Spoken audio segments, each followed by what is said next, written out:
Bipède, bienvenue dans ce nouveau CJY. Et on est où les gars? On est à Tu parles, on est crevé au bout de 2 jours là. Voilà. Bon alors, bienvenue. On vient de dépenser les dernières gouttes d'énergie là, je crois. Bienvenue en tout cas dans cette première partie de notre topo sur Annecy, sur le festival d'animation. Je suis entouré ce soir par mon camarade Néo. Bonsoir tout le monde. Eh oui, vous avez reconnu sa voix absolument fantastique, n'est-ce pas? son timbre sexy et tout ça. Ah oui, non, parce que là, il y a de la concurrence à côté quand même. Et celui qui est jaloux et qui a une voix non moins masculine, c'est notre petit nouveau, c'est son baptême un peu quelque part. Et quel baptême? Voilà. Annecy, quand même. Juste derrière le micro comme ça, en animateur, eh bien c'est Djeko. Bonsoir. Oh, c'est beau. La vache, ça y est. Voilà. Ça y est, je ne peux plus le faire. Bonsoir à tous les bipèdes. Je suis super content d'être là. Je suis super content d'être avec vous deux. C'est vraiment un moment assez génial qu'on est en train de passer là. Faut qu'on vous décrive un petit peu juste où on se trouve actuellement. On est dans un chalet à Annecy, avec une vue géniale sur toute la baie. C'est vrai. Tous les matins, on se réveille avec les petits oiseaux qui font cuicui. Alors oui, parce que des petits oiseaux qui font brout-brout, c'est plus... Enfin, il y en a moins. Mais c'est pas grave. Mais sinon, oui... Ça commence fort. Ça commence très fort. Je crois qu'il va pas... D'ailleurs, c'était la dernière nuit Doc ici. Voilà. C'est ça, je vais dormir dehors maintenant. Non, mais ce qu'il y a, c'est que surtout, si vous nous suivez sur les réseaux sociaux, eh ben, vous avez vu notre vue. Eh ben oui, parce qu'on en a mis, quelques. Oui, on a vu notre sur les réseaux sociaux. Oui, qui ont fait des vues. Quelques-uns, ouais. Voilà. On remercie d'ailleurs tous ceux qui nous suivent sur Instagram déjà depuis toutes les premières stories qu'on a déjà faites. Exactement. Cœur avec les doigts. Et on remercie évidemment les patriotes, grâce à qui on peut faire tout ça. Sans non plus avec tout le matos qu'on a là ici et tout, c'est cool, on peut enregistrer depuis Annecy, c'est vraiment de la balle, c'est grâce à vous. Merci à tous ceux qui nous suivent, et d'ailleurs je rappelle vite fait pour ceux qui ont envie, qui ne sont pas encore patriotes, $1, $3, $5, ce sont les 3 paliers mid, junior, mid, senior. Oui monsieur. Voilà, et il y a des goodies aussi, il y a des Patreon, des PayPal à faire si vous voulez, enfin il y a des moyens de nous soutenir si vous avez envie. L'important c'est surtout que vous écoutiez cette émission, que vous nous suiviez sur Insta. Et voilà, tout va bien. Et j'ajoute que si vous êtes patriote, eh ben vous allez avoir, et surtout grâce à Annecy, des émissions en plus que pour vous et que les autres ils auront pas. Voilà. Donc si vous voulez écouter des bonus, mais écoute, voilà, tu nous soutiens, t'as des bonus, c'est comme ça. Alors petite chose encore, si peut-être que vous avez reconnu la voix de Djeko. Ah oui. Faut que je fasse gaffe. Djeko. Car vous l'avez déjà entendu. Eh ben oui, vous l'avez déjà entendu. Et 2 fois, parce qu'il est déjà venu 2 fois dans l'émission, mais cette fois en tant qu'invité. Et maintenant, il intègre totalement l'émission. Voilà, c'était la petite surprise qu'on avait fait. Et c'est Vincent Bachmatuc. Je l'ai pas dit. J'ai les poils des bras qui se remontent là. Les frissons partout. C'était sur l'émission du SIGGRAPH. Et donc, il y a un paquet de temps. C'était avant le snap de Thanos. Et l'émission de la recherche, une des dernières que nous ayons faites. Mais on va en refaire. Mais bien sûr qu'on va en refaire. Et même peut-être plus. Tintintin. Bon, c'est pas tout ça. À chaque émission, il tease de ouf. On en fait toujours une par mois, pas plus. Donc Bon. Non, allez, on attaque dans le vif du sujet parce que là, ça fait un petit peu trop longtemps qu'on papote. Et puis, la tartiflette va refroidir. Alors, donc, qu'est-ce qu'on a fait? Donc, on est arrivé à Annecy, on a pris nos accréditations. Et puis, ça, on est arrivé dimanche. Et puis, dès le lundi, on a attaqué... sévère. Dès 9h du matin. Mais avec un truc absolument génial. Absolument génial, qui était...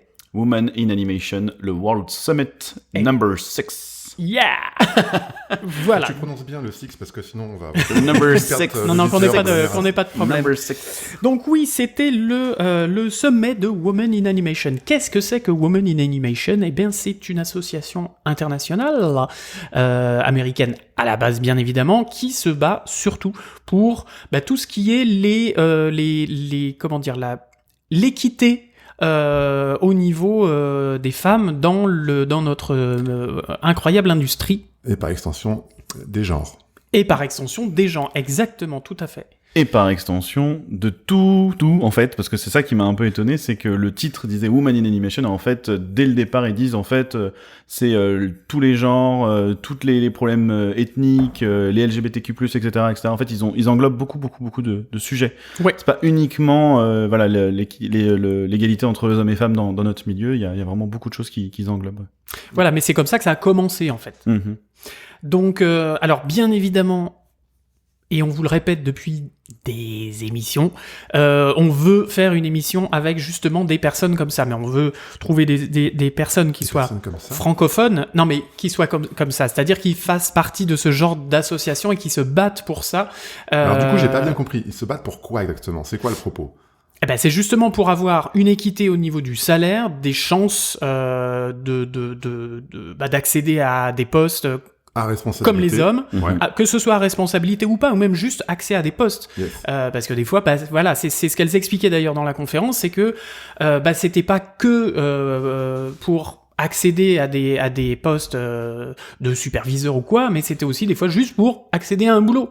Parce que quand vous étiez, quand vous faisiez partie justement de la catégorie queer, y avait des fois où ça passait pas. Donc c'est pas normal que ça ne passe pas. Vous êtes des êtres humains comme nous. Vous êtes des pipèdes. Oui, sérieusement. C'était même encore plus loin que ça. C'est même juste déjà avoir l'autorisation et l'acceptation d'être exposé. Oui.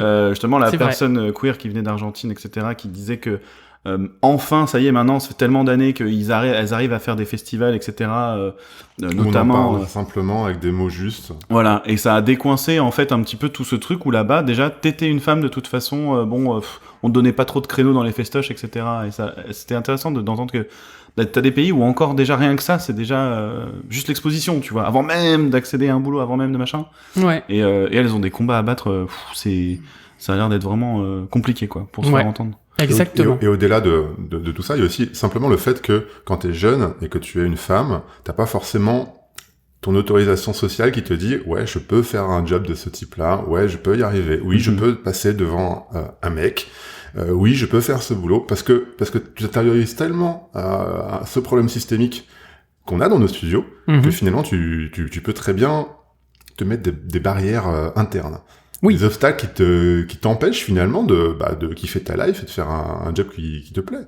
Déjà que de toi-même, déjà, tu vas dire que tu vas pas le faire. Après, t'as les gens autour qui vont dire non, mais franchement, si tu fais ça, parce que t'as une vie de famille, parce que parce que bidule, tu devrais pas, machin, comment tu vas faire pour gérer? Tu vas tomber enceinte, tu peux pas faire une prod, c'est pas possible. Ouais, c'est ça. C'était des trucs qu'on peut pas entendre aujourd'hui. Bien sûr, bien sûr.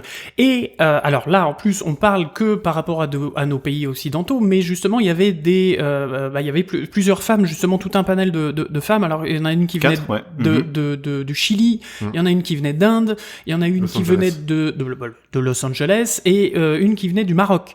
Et qui, justement, a exposé un petit peu tous ces différents problèmes, notamment celle qui venait du Maroc disait que elle avait créé sa société en plus de production. Oui, parce que c'est ça, c'était 4 femmes.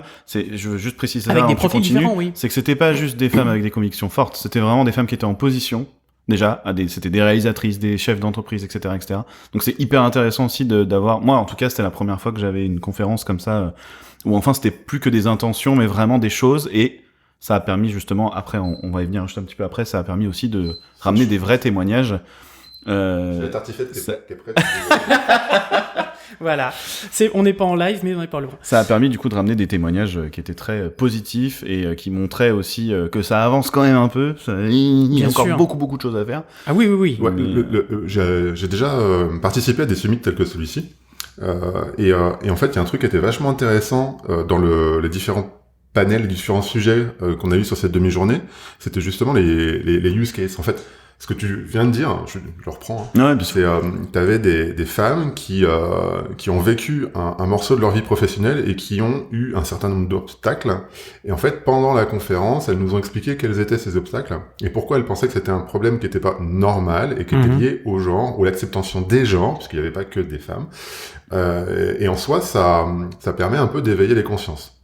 Malheureusement, il n'y avait pas beaucoup de monsieur à l'intérieur de oui, dans le public, ouais. nous étions... en plus, on était tous les trois, et je pense qu'on faisait à peu près, 20%, en tout cas, à nous trois, on était 20% du pourcentage d'hommes qu'il y avait dans la salle. Donc, c'est vous dire, si vous avez fait le calcul rapidement, combien d'hommes il y avait, et je pense que les hommes qu'il y avait là, et les femmes qu'il y avait là, bien évidemment, étaient acquis à la cause. alors tu vois, c'est ça c'est pour moi c'est là quelque part le problème, et c'est là où il y a une éducation à faire, et c'est là où je pense que justement ces associations comme là justement ils en parlaient, il y avait pas que Women in Animation, mais il y a aussi les femmes s'animent, le collectif 50-50, et donc j'aimerais bien qu'elles viennent dans l'émission justement pour qu'on en parle. Ça, c'est un appel. Hein. C'est un appel de phare, mais voilà qu'il y ait justement qu'il y ait des délégations qui aillent dans les studios, dans les écoles, etc. pour juste en parler. Des fois, juste une journée, une demi-journée pour justement exposer ce genre de soucis, de problèmes auxquels les femmes peuvent être confrontées, les femmes et pour les problèmes de genre, les LGBTQ+, etc. Voilà, il y a réellement un problème d'éducation à faire de la part, de leur part, aux hommes et aux femmes et à tout le monde, de toute façon. Oui, parce que c'est ce que j'allais dire, ok, on n'était pas beaucoup d'hommes, et en même temps, quand elles ont posé la question qui venait pour la première fois, il y avait 90% de la salle, malgré que c'était majoritairement des femmes, on devait être à peu près 200 dans la pièce. Ouais, quelque chose comme ça. Ouais. 90% des gens ont levé la main. Donc même finalement chez les femmes, c'était étonnant de voir que c'était pas... comme on a l'habitude de le voir, tu sais, on a l'impression toujours de voir les mêmes militantes, etc., que ce qu'on est un peu pénible de tout ce combat. Non, au contraire, il y a encore beaucoup de gens qui ne s'y intéressent pas et qui sont en train de s'y intéresser de plus en plus. Ce que j'ai trouvé chouette, c'est que déjà, c'était bon enfant. Enfin, clairement, il y avait un sujet qui était un petit peu lourd quand même. Ouais, mais l'ambiance dans la salle était quand même super cool. Safe zone à mort. Hyper apaisé, ouais. Beaucoup de gens qui venaient s'intéresser au sujet pour la première fois. Et j'ai vu des sourires, et j'ai vu limite des petites larmes aux yeux. En tout cas, il y a des personnes, il y a des femmes qui étaient présentes, qui ont participé aux questions à la fin de un ou deux sujets, et qui vivaient en fait le rapport qui a été réalisé par rapport aux obstacles que ces femmes qui étaient dans le panel nous ont dépeint.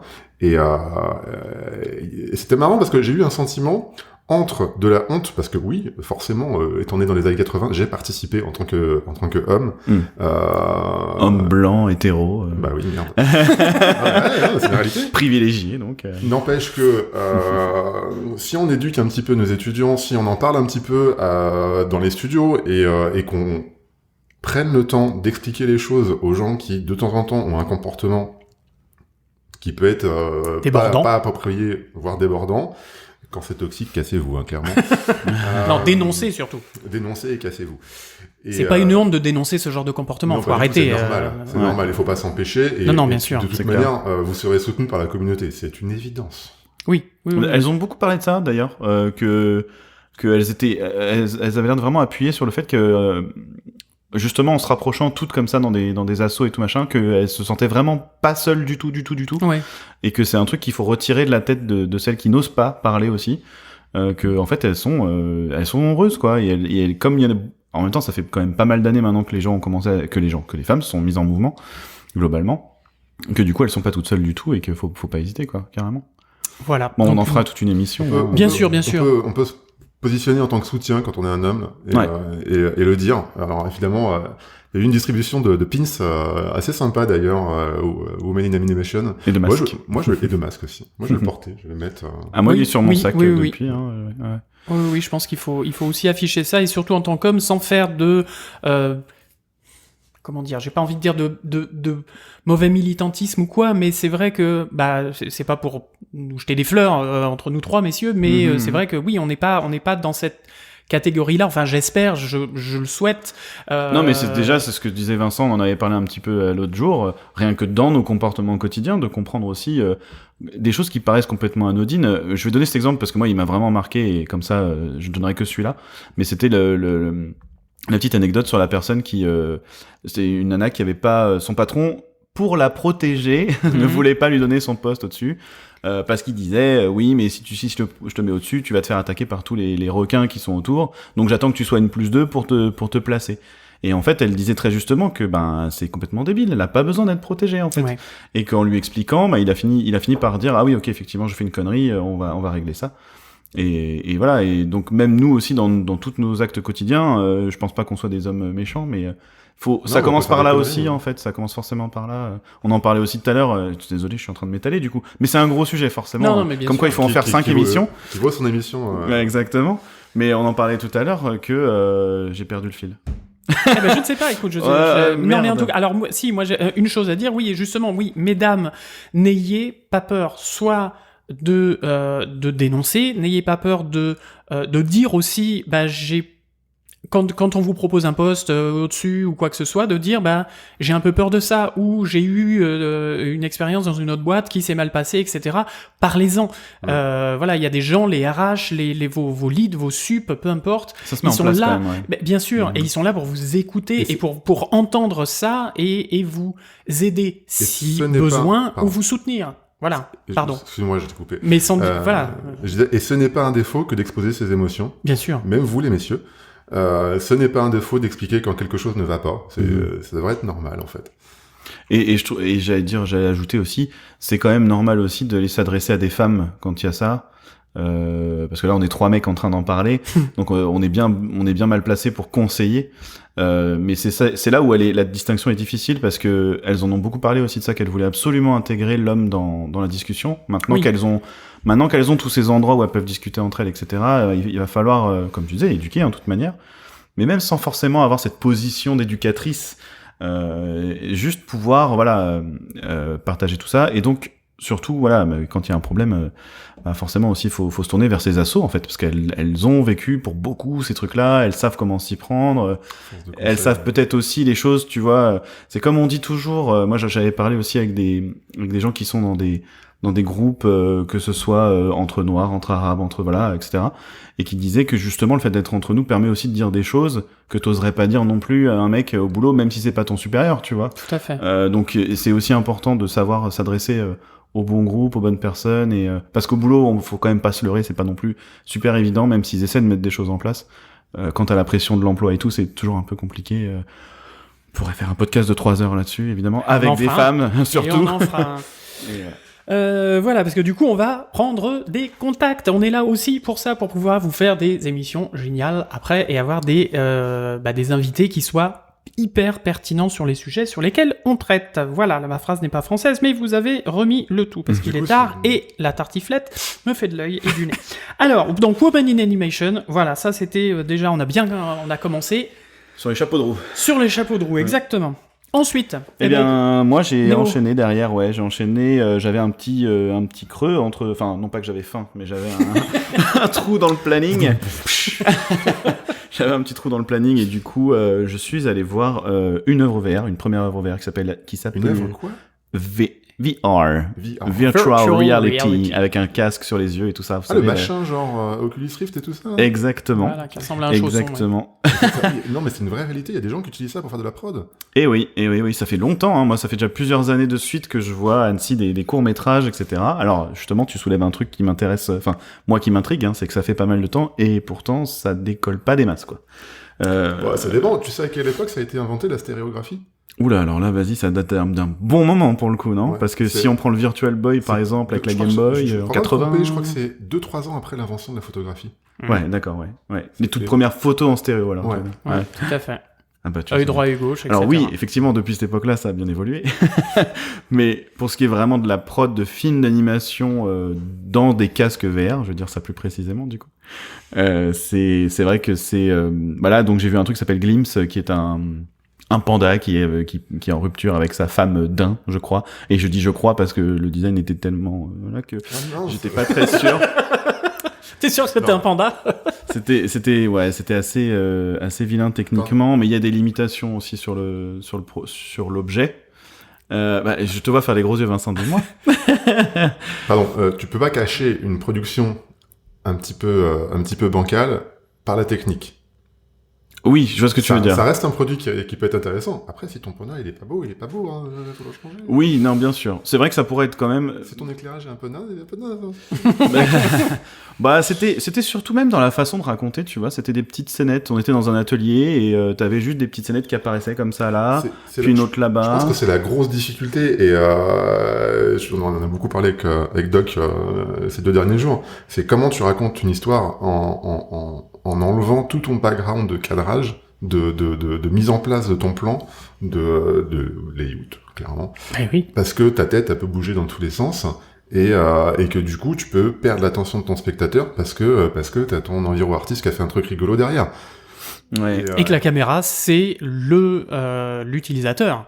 C'est le spectateur. Mais tu vois, c'est ce que avec un angle énorme. Enfin, voilà, pardon. Non, mais bien sûr, mais c'est ce que j'expliquais aussi quand on en a parlé, c'est que je vois Half-Life Alyx, par exemple, qui est un des derniers jeux vraiment poussés en VR, voilà, qui était fait par Valve, du coup. Plateforme Steam. Sur Steam, effectivement. Et pas que, je crois qu'ils ont commencé, mais bref, peu importe. En tout cas, c'est des...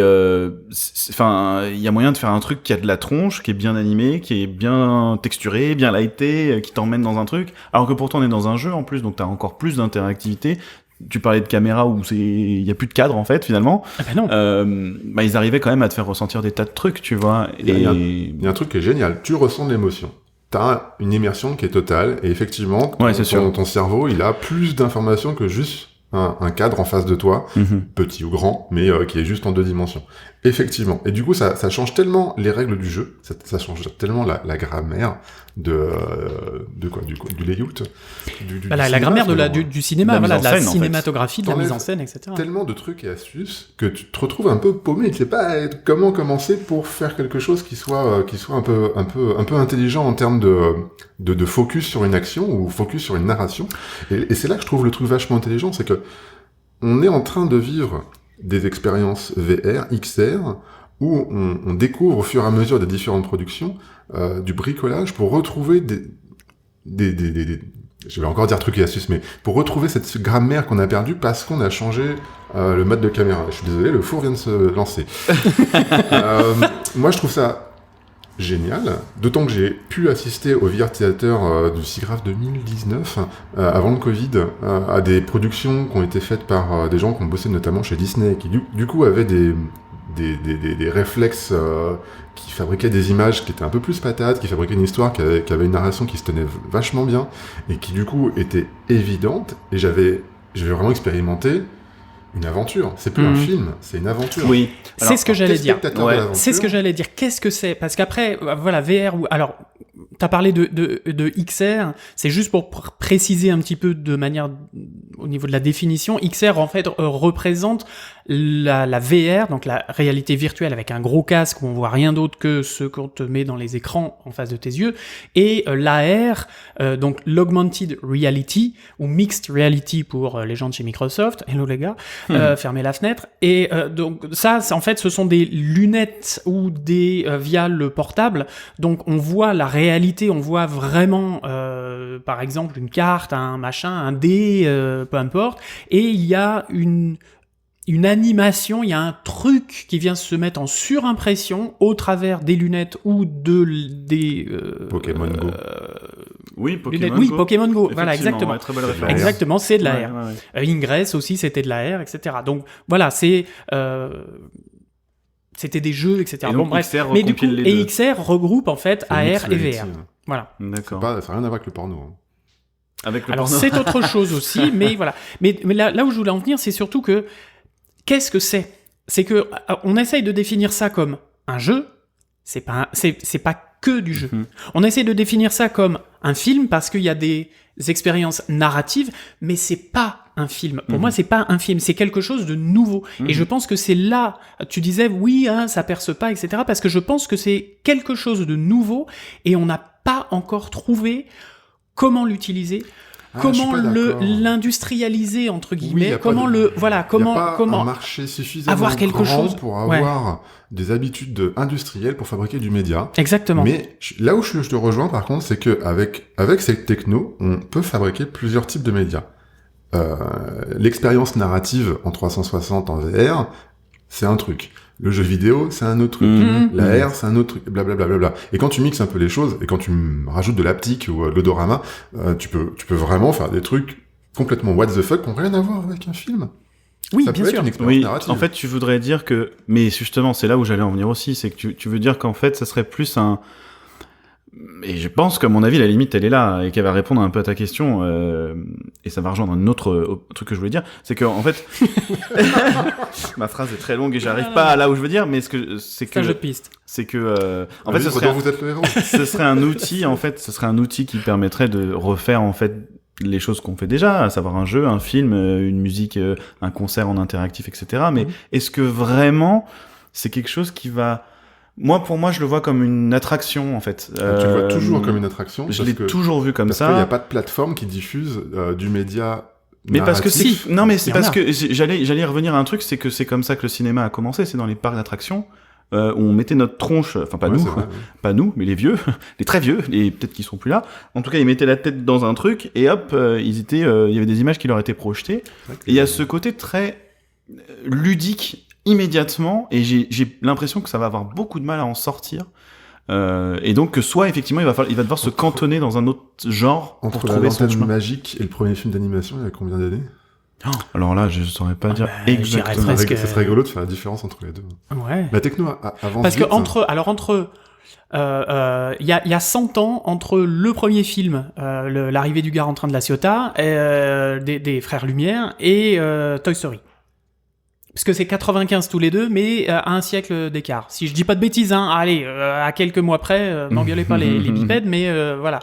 Donc c'est incroyable. Qu'est-ce qui va se passer en 2095 ? Et en même temps, on est dans une situation de plein emploi dans le domaine, parce que il y a pas que le monde de l'anime qui a envie d'expérimenter la VR, et du coup, il y a des nouveaux métiers qui sont en train de se créer. On est en train de parler de tech artist en ce moment là, ça me gêne un petit peu pour plein de raisons, mais bon, peu importe. On cherche du tech artist chez Meta par exemple. On cherche du tech artist dans les différentes boîtes qui ont fait la présentation dans la conférence sur l'XR. Dont on va parler un peu tout à l'heure, mais on a bien débordé sur le sujet. Ouais. Oui. Et concrètement, des gens qui sont capables d'avoir un background classique en termes d'anime, de 3D, de machin, de trucs, et en même temps d'ouvrir le capot des outils qu'on possède aujourd'hui pour faire de la VR et de tripatouiller un petit peu pour arriver à faire quelque chose. Je me demande quel surpris. Pour en finir avec mon créneau VR, là, film VR, il y en a eu un deuxième dans la même journée, et c'était encore la même chose. Tu vois, il y a encore ce truc. Alors déjà c'était encore un couple qui se séparait, et il y avait encore ce problème de, oui, alors c'est immersif, très immersif, mais bon Dieu que c'est compliqué de s'immerger quand c'est vraiment techniquement pas au point, tu vois. Ouais. Alors moi j'ai vécu des expériences VR qui m'ont vraiment transporté dans une action et j'ai kiffé. Et t'étais en interaction ou c'était un film vraiment? J'ai pas été en interaction sur ces expériences-là. J'ai vécu d'autres trucs en interaction que j'ai trouvé cool. Mais bon, je trouvais ça... Quelque part, c'est une feature en plus, et je trouve qu'elle a moins d'intérêt que juste la VR 360. D'accord. Moi, je me souviens d'un truc où j'étais sur un vélo, un mountain bike, et je descendais une montagne à une vitesse de malade. Je crois que c'était un champion du monde de mountain bike. J'avais des sueurs froides. Mais c'est là où on revient à l'attraction, tu vois. Moi, je pense à ma première expérience 4DX. C'est un peu ça que je ressemble, c'est-à-dire que je ressens. Tu vois, c'est dans mon siège avec mes lunettes et ça bouge et il y a de la fumée. Tu peux mettre tous les artifices que tu veux. Au bout d'un moment, j'ai l'impression qu'on a du mal à le ramener à quelque chose de cinématographique, si c'est ce qu'on veut faire avec. C'est peut-être pas ce qu'il faut faire avec d'ailleurs. Moi, je pense qu'il y a un marché pour ça. Je pense qu'il y a une réalité. Ah, mais il y a un marché, oui, ça. Le jour où on aura des grosses plateformes qui balanceront du média intéressant, parce qu'aujourd'hui, c'est pas encore intéressant, ça reste du balbutiement technologique. Oui, ça se voit d'ailleurs, c'est qu'elle est derrière Bonlieu, dans une salle un peu cachée. Tu vois, c'est pas du tout mis en avant comme on pourrait le mettre. T'as quelques expériences qui sortent un petit peu du lot, mais vraiment ça reste encore, j'ai pas envie de dire du bricolage parce que c'est pas vrai, il y a des gens du prototypage. Non, ils bossent de ouf, bien sûr. Il y a un côté recherche assez important. Alors on y reviendra un petit peu plus tout à l'heure, parce que effectivement avec Djeko on a tous les deux assisté à une conférence justement sur la XR, mais on fera plus court parce que du coup là on a bien entamé, et surtout on fera une émission spéciale avec des gens dont c'est le métier, dont c'est devenu le cœur de métier de faire ce genre d'expérience. Donc les œuvres VR, bof pour l'instant. Moi je sais que j'ai envie d'en faire plein. Pour les deux que j'ai vus. Voilà, j'ai envie d'en faire plein, donc il y en aura d'autres. T'auras ton retour jeudi en fait. Exactement, sûrement sur cette émission-là ou sur la 3e. Eh oui, parce que vous êtes pas débarrassé de nous comme ça. Qu'est-ce que t'as vu ensuite, mon petit Néo ? Je crois que t'as vu un truc vachement intéressant et que on était carrément jaloux. Effectivement, beaucoup de gens étaient déçus de pas pouvoir y aller et j'ai eu la grande chance d'avoir la première résa de mon accred sans plus tarder. C'était Spider-Man Across. Oh là, mon Dieu. Spider-Man Across the Spider-Verse, tu vois. Yeah. Donc le nouveau film Spider-Man qui est fait chez Sony, donc film d'animation, hein, bien sûr, on est bien sur un festival d'animation. C'était le truc le plus attendu, c'était un work in progress, donc on a vu 2 séquences globalement, et quelques personnages en plus. À quel point vous voulez que je vous en parle, les gars? Parce que je peux aller dans des spoils, des mini-spoils, on va dire, mais... Allez, alors vas-y, mais attention, on fait une alerte spoiler. Voilà, alerte spoiler. vous me faites un si geste. vous ne voulez pas écouter, Ah oui, c'est clair. voilà, vous avancez un petit peu de 30 secondes sur votre appli de podcast. Bien. Si jamais il spoil ou pas Non. Bah, bouge tes oreilles. Bien plus que 30 secondes. Tu mets 2 patates et puis c'est bon. Tu mets deux saucisses, 2 duos là d'ailleurs d'Annecy dans les oreilles puis c'est bon. Alors vas-y. Donc voilà, c'était un work in progress. Donc évidemment on n'a pas vu le film. Le film ne sort qu'en 2023.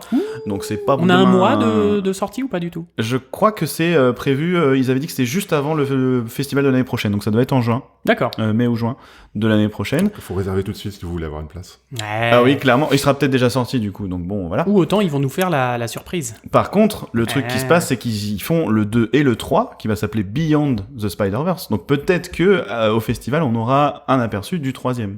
Les malins. Donc effectivement, il faudra quand même réserver son accred de bien en avance, tu vois.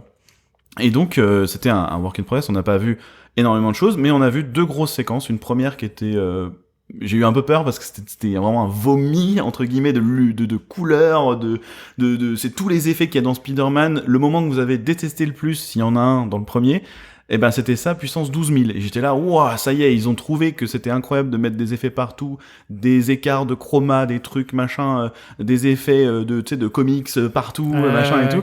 Que ça y est, ils vont nous en mettre plein la sauce pendant 2 heures et on va tous avoir envie de vomir en sortant. T'as kiffé, à vous? Et en fait, j'ai trop kiffé. Il a vomi, mais il a surkiffé. Parce que donc le principe donc de ce film, c'est que Across the Spider-Verse, ça veut dire qu'on va traverser les univers parallèles de Spider-Man, donc dans des époques différentes, les multivers, exactement. Et que donc on va aller croiser leurs personnages parce que dans le premier, en fait, ils viennent déjà de dimensions différentes, que ce soit Spider-Woman, Spider-Cochon, voilà. Et là, du coup, on a eu Gwen Stacy, du coup, qui est la Spider-Woman en quelque sorte du premier. Et c'était une séquence avec elle, du coup, qui était dans le rendu très aquarelle. C'était ultra beau sur les. Tu sais, t'as tous les décors et ils nous ont montré d'ailleurs un petit peu comment ils ont développé cette techno pour en fait générer les décors par l'aquarelle. Donc les décors en fait se dessinent. Tu vois, c'est des gouttes d'aquarelle de couleur qui se répandent comme ça et ça dessine les volumes des bâtiments. C'est vraiment super beau. Et donc dans les plans, quand t'as des plans fixes, en fait, tu vois encore sur les murs l'eau de l'aquarelle qui coule. C'est vraiment, c'est très discret, mais ça rend le plan vivant et super beau, vraiment super beau. Et du coup, par effet de bord, t'as pas l'impression d'une démo technique à chaque changement d'univers? C'était un peu le cas du premier déjà, hein, je trouve. Il y avait quand même, alors. Encore une fois, comme on a vu que 2 séquences, je sais pas si c'est effectivement un enchaînement de séquences différentes, parce qu'on est quand même centré sur Miles Morales, qui était donc le personnage principal du premier, qui lui est beaucoup plus dans un rendu plus classique, quand même un beau rendu bien 2D, step, animation en step, etc. On reste dans ce style d'ailleurs globalement. Mais voilà, ils nous ont vendu 240 personnages pour entre le 2 et le 3, hein, avec chacun leur. Quand même, ça fait 120. Si on divise par 2, ça fait 120 personnages par. Ça fait beaucoup. Ça va en faire des Funko Pop. Ah mais malin et bougre. Mais du coup voilà, je pense pas qu'il y aura autant d'univers, mais en tout cas c'est un peu dans cette direction que ça va, et donc ça va quand même être assez rafraîchissant, quoi. Ça va pas être comme le premier, mais c'était vraiment cool. Et ensuite. Donc ça c'était la première séquence, donc c'était Gwen Stacy qui se tapait contre un mec un peu Léonard de Vinci, un espèce d'aigle, un mec sur un aigle, tu vois, en dessin comme ça sur un fond en carton, tu vois. Et c'était vraiment stylé. Et ensuite on a vu donc une séquence avec Miles Morales et ses parents, où là ils sont un peu plus attardés sur l'histoire et sur des choses que voilà, je vais pas répandre pour éviter de trop en raconter. Et là on retournait dans le style du premier, c'était beaucoup plus posé. Et on retrouve, voilà... C'était une séquence de 45 minutes ou 1 heure? Le créneau était d'1 heure, mais après, les petites séquences, ça a dû durer 5 minutes chacune, je dirais, quand même. D'accord. C'était pas mal, hein, on a vu pas mal de trucs. Et du coup, qui présentait, qui expliquait? Il y avait un workflow de présenter derrière ou... Un workflow? Non, enfin, carrément. Un making-of Non, pas vraiment. Il y avait effectivement sur scène les 3 réals. Ils nous ont présenté tous les producteurs, les scénaristes, eux, ils étaient à LA, ils ont fait une vidéo pour nous. Mais en fait, non, c'était vraiment les 3 réals, les 3 co-réals du projet. Et donc, ils nous ont expliqué 2-3 trucs comme ça. Mais ils sont pas allés vraiment en détail. C'était pas un making-of non plus, quoi. Voilà. Donc, mais on était super hypés. Enfin, tout le monde avait l'air d'être vraiment ravis. Sauf nous, quoi. Voilà. Les gens dehors bien dégoûtés. Il y avait une queue de malade à l'extérieur, c'était impossible de rentrer. Oh oui, c'était fou, hein, c'était complètement fou. Alors pour ceux qui connaissent Annecy, c'était à Bonlieu, dans la grande salle, et il y avait la queue, je ne vous mens pas, jusque dans la rue. Ah mais non, c'était ouais. C'était incroyable. Et pourtant, pas mal de gens sont quand même rentrés, c'est ça qui était assez surprenant. Je finirai juste avec un truc, c'est le méchant principal, donc là, méga spoiler, je vous le dis ou pas les gars. Déjà, premièrement vous. Ouais, vas-y, on te casse la gueule après. D'accord. Et pour ceux qui ont pas envie de savoir, zapper un bon, allez, on va dire 30 secondes, je vais faire vite. Attention, 3, 2, 1, c'est maintenant. En fait, le méchant principal, c'est un mec qui est tout en blanc, avec des portails partout sur lui. Et ces portails, il peut les prendre, les envoyer, les détacher de son corps et tout. Et au fur et à mesure de l'histoire, en fait, c'est un personnage pas fini, et qui va se construire, en fait, au fur et à mesure de ce qui va lui arriver. Waouh. Et donc, ça crée plein de scènes comme ça, où le perso, tu vois, il tape dans le bide, et puis t'as le point qui ressort par là-bas, et qui tape, en fait, sa copine, plutôt que de taper le méchant, puis lui, il peut balancer des trucs et tout. C'est Portal, quoi. Portal et Moonlight. Moon Knight. Et ils nous ont montré, le design final, c'est vraiment impressionnant, et vraiment très très très cool celui-là, pour le coup. Très bien, t'es merci. tellement hypé, ça te fait envie de regarder. Et pourtant, j'étais pas super hypé. J'étais content d'aller voir la suite, tu vois, mais j'étais pas non plus comme un ouf. Et là, j'avoue que, non, quand même, ça a vraiment de la gueule, quoi. Et tu mets du temps aussi à te c'est comme les Ghibli, quand tu regardes un Ghibli et que tu vois un Ghibli, oui. Pardon, et que tu vois un animé, tu vois, avec très peu de frames par seconde, tu mets du temps avant d'accepter le truc. T'as toujours l'impression de voir un peu un blocking, quoi. C'est assez rigolo. Voilà. Mais non, c'était trop bien. Évidemment, c'était trop bien. Bon, très bien. Voilà. On va passer après. Ça va être dur. Parce que vous avez vu quoi pendant ce temps-là ? Eh ben écoute, moi pendant ce temps-là, je suis allé, puisque c'était quand même le pays à l'honneur, puisque à chaque fois, systématiquement, dans le Festival d'Annecy, il y a un pays à l'honneur, et bien cette année, c'était la Suisse. Et la Suisse, figurez-vous, moi j'ai découvert que c'était un gros pays d'animation. Pourtant, voilà, ça. Alors, désolé pour les auditeurs suisses, mais c'est un pays qui paye pas de mine, et avec tous les clichés qui sont derrière. Mais voilà, moi je suis allé voir ce qu'ils appellent des cartes blanches, c'est-à-dire, ils donnent une carte blanche à quelqu'un ou à une association, ou peu importe, et qui vont choisir des différents courts-métrages ou moyens-métrages à montrer au public. Et je suis allé à carte blanche à Animatu. Alors qu'est-ce que c'est Animatu ? Ce n'est pas du tout un festival où il y a uniquement des gifs avec des chats. Putain, je l'avais pas en plus. J'étais en train de me dire, oui, ils vont tout animer, machin. Non, pas du tout.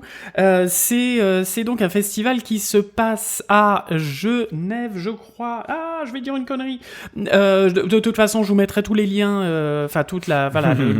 Dans les notes de l'émission, vous aurez tout ce qu'il faut pour aller voir ce festival.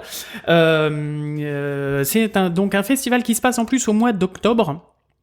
Début octobre, qui s'appelle Animatu, et j'ai vu des choses complètement incroyables. Alors il n'y avait pas que de la CG, bien évidemment, mais il y avait beaucoup de sortes d'animations, parce que c'est Annecy, hein, il n'y a pas que de la CG, mais du coup c'était... Il y en a même très peu, quand on a cherché les créneaux, c'est vrai. C'était compliqué, pardon. C'est vrai, non, mais tu fais bien de le dire, mais c'est bien aussi, et je pense que c'est important, les gens qui font de la CG, de l'animation, du jeu ou quoi que ce soit, il faut aller voir les autres œuvres, les autres types d'animation.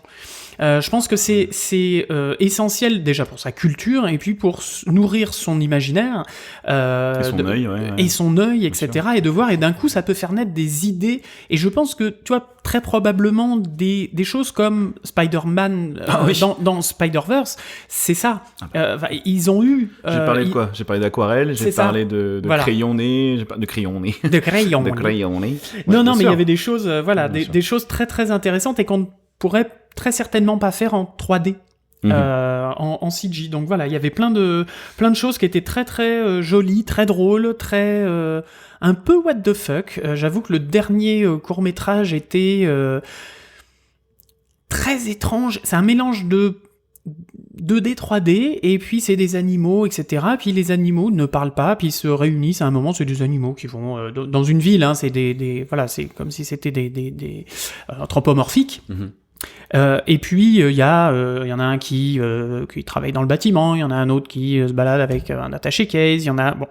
Et puis on s'aperçoit qu'en fait c'est des animaux qui sont un peu SDF ou quoi, qui travaillent mais qui sont pas dans une société, qui n'ont pas de famille, qui n'ont pas de et qui se rejoignent la nuit chez un ours qui dort toute la journée mais qui ouvre sa maison la nuit, et ils se réunissent tous dans cette maison, et l'ours ne parle pas et leur fait à manger. Et à un moment, jusque-là ça ne parlait pas, et quand ils arrivent et qu'ils commencent à manger, ils commencent à parler, et en fait on s'aperçoit que c'est des gens comme si c'était des vraies personnes, et en fait ce court-métrage et qui te racontent leur vie complètement dingue, des gens drogués, des gens qui ont perdu leur travail en l'espace d'une semaine, enfin voilà. Et en fait, c'était des témoignages de gens dans des justement des relais, enfin des trucs style la Croix-Rouge, etc., qui accueillent des SDF ou des gens de la rue et pour la nuit, etc. Donc des vrais témoignages, mais qui étaient posés sur des animaux anthropomorphiques avec un certain style, etc. Et c'était pas malaisant du tout, mais c'était étrange. Ouais. Et en même temps, il y avait une résonance avec les personnages, l'animal choisi, la manière dont il était, etc., dont il était animé et tout ça. Et c'était totalement dingue, et ça donnait une dimension encore, j'ai envie de dire presque encore plus humaine, que ce soit des animaux qui parlent comme ça, enfin voilà, qui fassent ces témoignages, et c'était totalement incroyable. Tu te souviens de son nom ? La Nuit de l'ours. C'est futé quand même. C'est très futé. Alors, et en plus, c'est un court-métrage qui date de 2012. Donc, si vous avez l'occasion, je ne sais absolument pas s'il est sur YouTube, Vimeo et autres. Mais, oui, c'est ça. Tu l'as trouvé. C'est la bande-annonce sur YouTube pour le moment. Voilà. Mais je vais voir si je le trouve en entier. Et si on le trouve, on le mettra dans les notes de l'émission. Bah, je l'ai là, 7 minutes 48. Oui, c'est possible qu'il fasse 7 minutes 48, mais il me semblait que... Non, il dure 22 minutes. Ah oui, donc c'est pas celui-là. Voilà, donc c'est pas du tout celui-là. Okay. Mais bon, si vous avez l'occasion de le voir dans un court-métrage, enfin dans un comment dire, un festival de court-métrage, etc., allez-y. Et puis les autres aussi, hein, il y en avait d'autres, hein, bien évidemment. Moi, j'ai dit que ça, mais il y avait du coup... alors attendez, que je dise pas de bêtises, je les compte devant vous. 1, 2, 3, 4, 5, 6, 7, 8, 9, 10 courts-métrages. Ah oui, c'est une grosse... c'est combien de temps ça a duré ? Oh, ça a duré une bonne heure et demie. Ouais. Et c'était... et il y avait pas que ça. Enfin, je veux dire, c'était qu'un petit panel de ce qu'ils font à chaque fois dans ce festival Animatou. Et c'est animé avec des gens... par des gens passionnés. Moi, j'ai échangé quelques mots avec eux et ils étaient vraiment passionnés de ce qu'ils font, et ils le font depuis longtemps, ce festival, depuis quelques dizaines d'années, et c'est voilà, je pense que si vous avez pas quoi faire début octobre, eh ben allez en Suisse, allez voir ce festival Animatou, parce que franchement c'est incroyable. Voilà. Très bien. Sacrée session du coup quand même. Hein, ça... Ouais, sacrée session, et ça voilà, ça fait changer de perspective quoi. Vraiment, quand on fait de l'animation 3D, CG, premium, bidule, ça remet les pieds sur terre, et ça fait vraiment voir d'autres choses, et ça fait repenser beaucoup de styles graphiques. Et c'était pas une session de court-métrage long et chiant où on s'endort devant quoi. Non.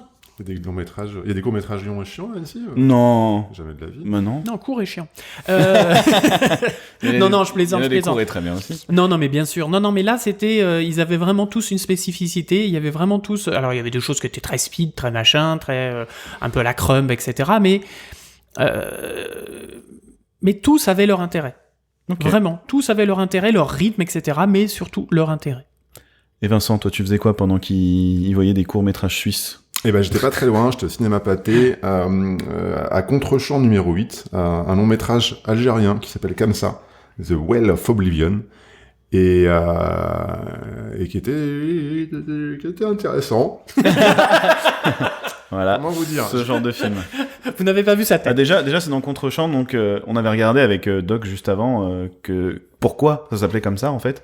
Et c'est vrai que c'est fait pour être des propositions alternatives, on va dire, des choses avec des mises en scène un petit peu différentes, etc. Ouais.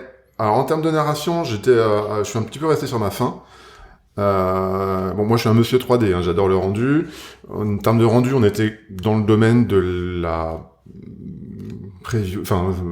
la prévise, la vidéo qu'on peut avoir dans certains jeux vidéo. Ah, d'accord. Des animatiques, des cinématiques plutôt. Des cinématiques, ouais. Donc c'était pas mal. Mais il y a vraiment des plans qui restaient un peu faciles. C'était de la mocap Non, je crois pas. Non, j'ai eu l'impression que c'était de la 3D temps réel à un moment donné. Ah oui, d'accord. Parce que c'était vachement faiblement polygonisé et, et les couleurs étaient très flattes. Okay. Il y avait des effets de transparence et tout ça, et beaucoup d'effets de lumière, pas réalistes mais des effets de lumière. Mais ça donnait un effet, cinématique de jeu vidéo en 3D temps réel, comme on l'a pu voir il y a quelques années. L'ambiance du film a vachement fait penser à un vieux jeu qui s'appelait Ico. Ah oui, ok, oui. Parce que sympa, c'était un quand peu même. inérique. Ouais, mais le jeu Ico est cool. J'ai presque eu envie de jouer à un moment donné. Et ce qui est drôle, c'est que dans le long métrage, il y a un moment donné où il y a 3 secondes de fondu au noir et il y a un loading qui apparaît. Quoi ? Ouais. Et le film reprend après. Mais, du coup, tout le monde a rigolé dans la salle, bien entendu. Mais c'était. Alors, il y a un parti pris qui est volontaire, là, du coup. Je pense, mais c'était vraiment un easter egg, limite, qui avait pas besoin d'être là dans le film. Ok. Et non, mais c'était vraiment curieux. Trop bizarre. Ah ouais. Du coup, 1h10 de ça, je suis sorti, j'étais un petit peu troublé. Pourquoi ? Parce que les personnages n'avaient pas beaucoup d'expression faciale, la narration était un peu compliquée à comprendre, c'était pas classique en termes de narration. Et puis ça finissait un peu en mode comment dirais-je, Bibi Pelcoyote, c'est-à-dire que dès les premières séquences t'avais compris ce qui allait se passer, enfin dès la première scène t'avais compris comment le film allait terminer. Ok, d'accord, même pas de surprise, s'il y a pas de cliffhanger, t'es un peu déçu, quoi. Un petit peu. Du coup voilà, ça durait un peu moins longtemps que tes courts-métrages. Du coup j'en ai profité pour aller acheter une casquette. Bon, mais est-ce que bon, alors, on rigole, on ne se moque pas, on est bien d'accord. Hein, c'est juste que des fois, il y a des choses qui sont qui ne te plaisent pas, qui ne plaisent pas en tout cas. Hein, on est bien d'accord.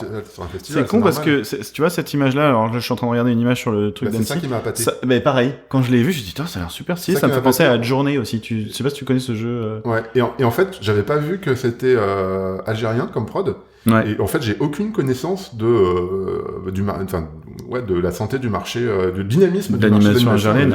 Bah, tu m'étonnes. Et du coup, là, pour le coup, ils m'ont mis sur le cul, les mecs. Parce que si tu me dis, en Algérie, ils font de l'anime, non, en fait. Oui. Et après avoir vu ce film, je peux dire que oui, ils font de l'anime, et puis ils se défendent plutôt pas trop mal. Mm-hmm. Alors oui, c'était un long-métrage qui ressemblait à la cinématique. En même temps, c'était propre. J'ai rien à dire là-dessus. Ok. Donc il y avait quand même des bonnes petites qualités, quoi. Bon, j'irais pas voir ça au ciné avec les enfants, mais c'était propre. Oui, d'accord. C'était pas forcément peut-être non plus adressé à des enfants. Non, je pense pas. Ouais.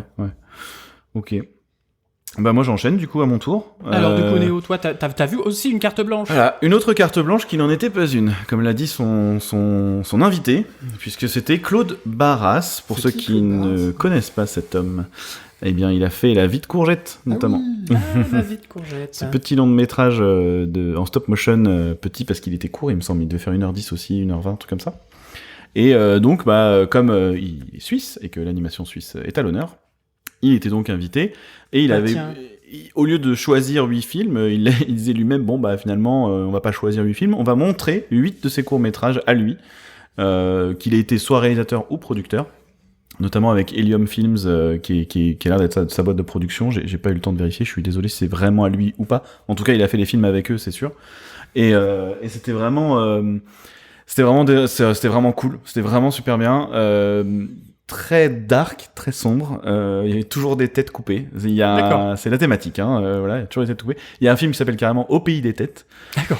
Donc c'est une obsession. Je vous le pitch vite fait parce que le pitch est vraiment cool si vous arrivez à le trouver sur le net. Vous allez le trouver sur le net tout simplement. C'est une sorcière qui vit dans une tour et qui sa tête est accrochée au mur comme tu sais les têtes comment on dit les têtes réduites. Je sais plus dans quel pays ils font ça, mais c'est ces fameuses têtes réduites suspendues par les cheveux, comme ça il y a plus que la tête là, comme dans Harry Potter dans le bus là, il y a le petit Jamaïcain qui ou parle, dans Beetlejuice à la fin. Voilà. Bref, et chacun donc ses rêves. elle a son serviteur qui joue de l'accordéon dans un cercueil fermé Et à chaque fois, elle tape à la porte du cercueil, elle envoie son serviteur dans le village d'à côté couper la tête de quelqu'un, lui ramener, elle teste la tête, et il y a sa propre tête à elle qui regarde et qui dit non, ça lui va, c'est Pretty Woman, quoi. Ça te va ou ça te va pas, tu vois. C'est au lieu d'essayer un chapeau, elle essaie une tête, quoi. Oui, c'est ça. Et à D'accord. chaque fois qu'elle met sa tête, elle prend le contrôle de la tête. Il y a les yeux qui s'ouvrent et tout, et ça devient sa propre tête à elle. D'accord. Et donc, il y a tout avec un... toujours ce rendu un peu pâte à modeler, stop motion. C'est de la stop mo, il fait que ça. Il y a eu un cours où c'était plus papier découpé dans cette technique-là, tu vois, Ouais. qui était super mignon aussi. Celui-là, c'était très rapidement Alors, c'était une tête coupée qui... Alors là, pour le coup, c'est le seul où il y en a pas. Mais c'est le chasseur et la fille, et en fait, il y a un chasseur qui veut aller chercher une pomme de l'autre côté, et Il lance son couteau. en fait, il y a des gouttes au début. C'est très bizarre à expliquer parce que c'est un peu spécifique, mais il y a des gouttes en fait qui tombent au milieu du village à un moment donné, et les villageois essaient de mettre des parapluies et tout pour arrêter la pluie. Et en fait, quand ce chasseur va essayer d'aller chercher sa proie de l'autre côté de la rive de là où il a tiré, en fait, il se rend compte que la rive est créée par la petite qui pleure. Et en fait, plus elle pleure et plus l'eau monte. Et donc, du coup, au début, le chasseur est contre elle, tout le village est contre elle, etc. Ils finissent par essayer de la consoler. Oui, bien sûr, de la tuer surtout. Ah, d'accord. On reste dans Claude Barras, on reste dans des choses très joyeuses. C'est mon côté fleur bleue, oui. Et il se retrouve au bout d'un moment sur le toit, l'eau a tellement monté qu'il se retrouve sur le toit juste au pied de la petite fille. Et là, il se rend compte qu'en fait, en consolant la petite fille, effectivement, voilà, elle arrête de pleurer et tout va mieux, voilà, etc. Voilà. Bref, le court-métrage des têtes, parce qu'au final, je partais là-dessus. Et donc, ils finissent par buter tout le village, il y a aucune tête qui lui convient et tout, et ça se finit où t'as toutes De les la têtes... petite fille Non, de la sorcière. Oui, je reviens surtout Oui, de la pardon. sorcière. Et t'as toutes les têtes qui se mettent à chanter à la fin, un peu à la Tim Burton, tu vois, cette ambiance un peu dark mais drôle, et en même temps c'est très malaisant parce que c'est des enfants qui ont les têtes coupées qui chantent, enfin c'est très...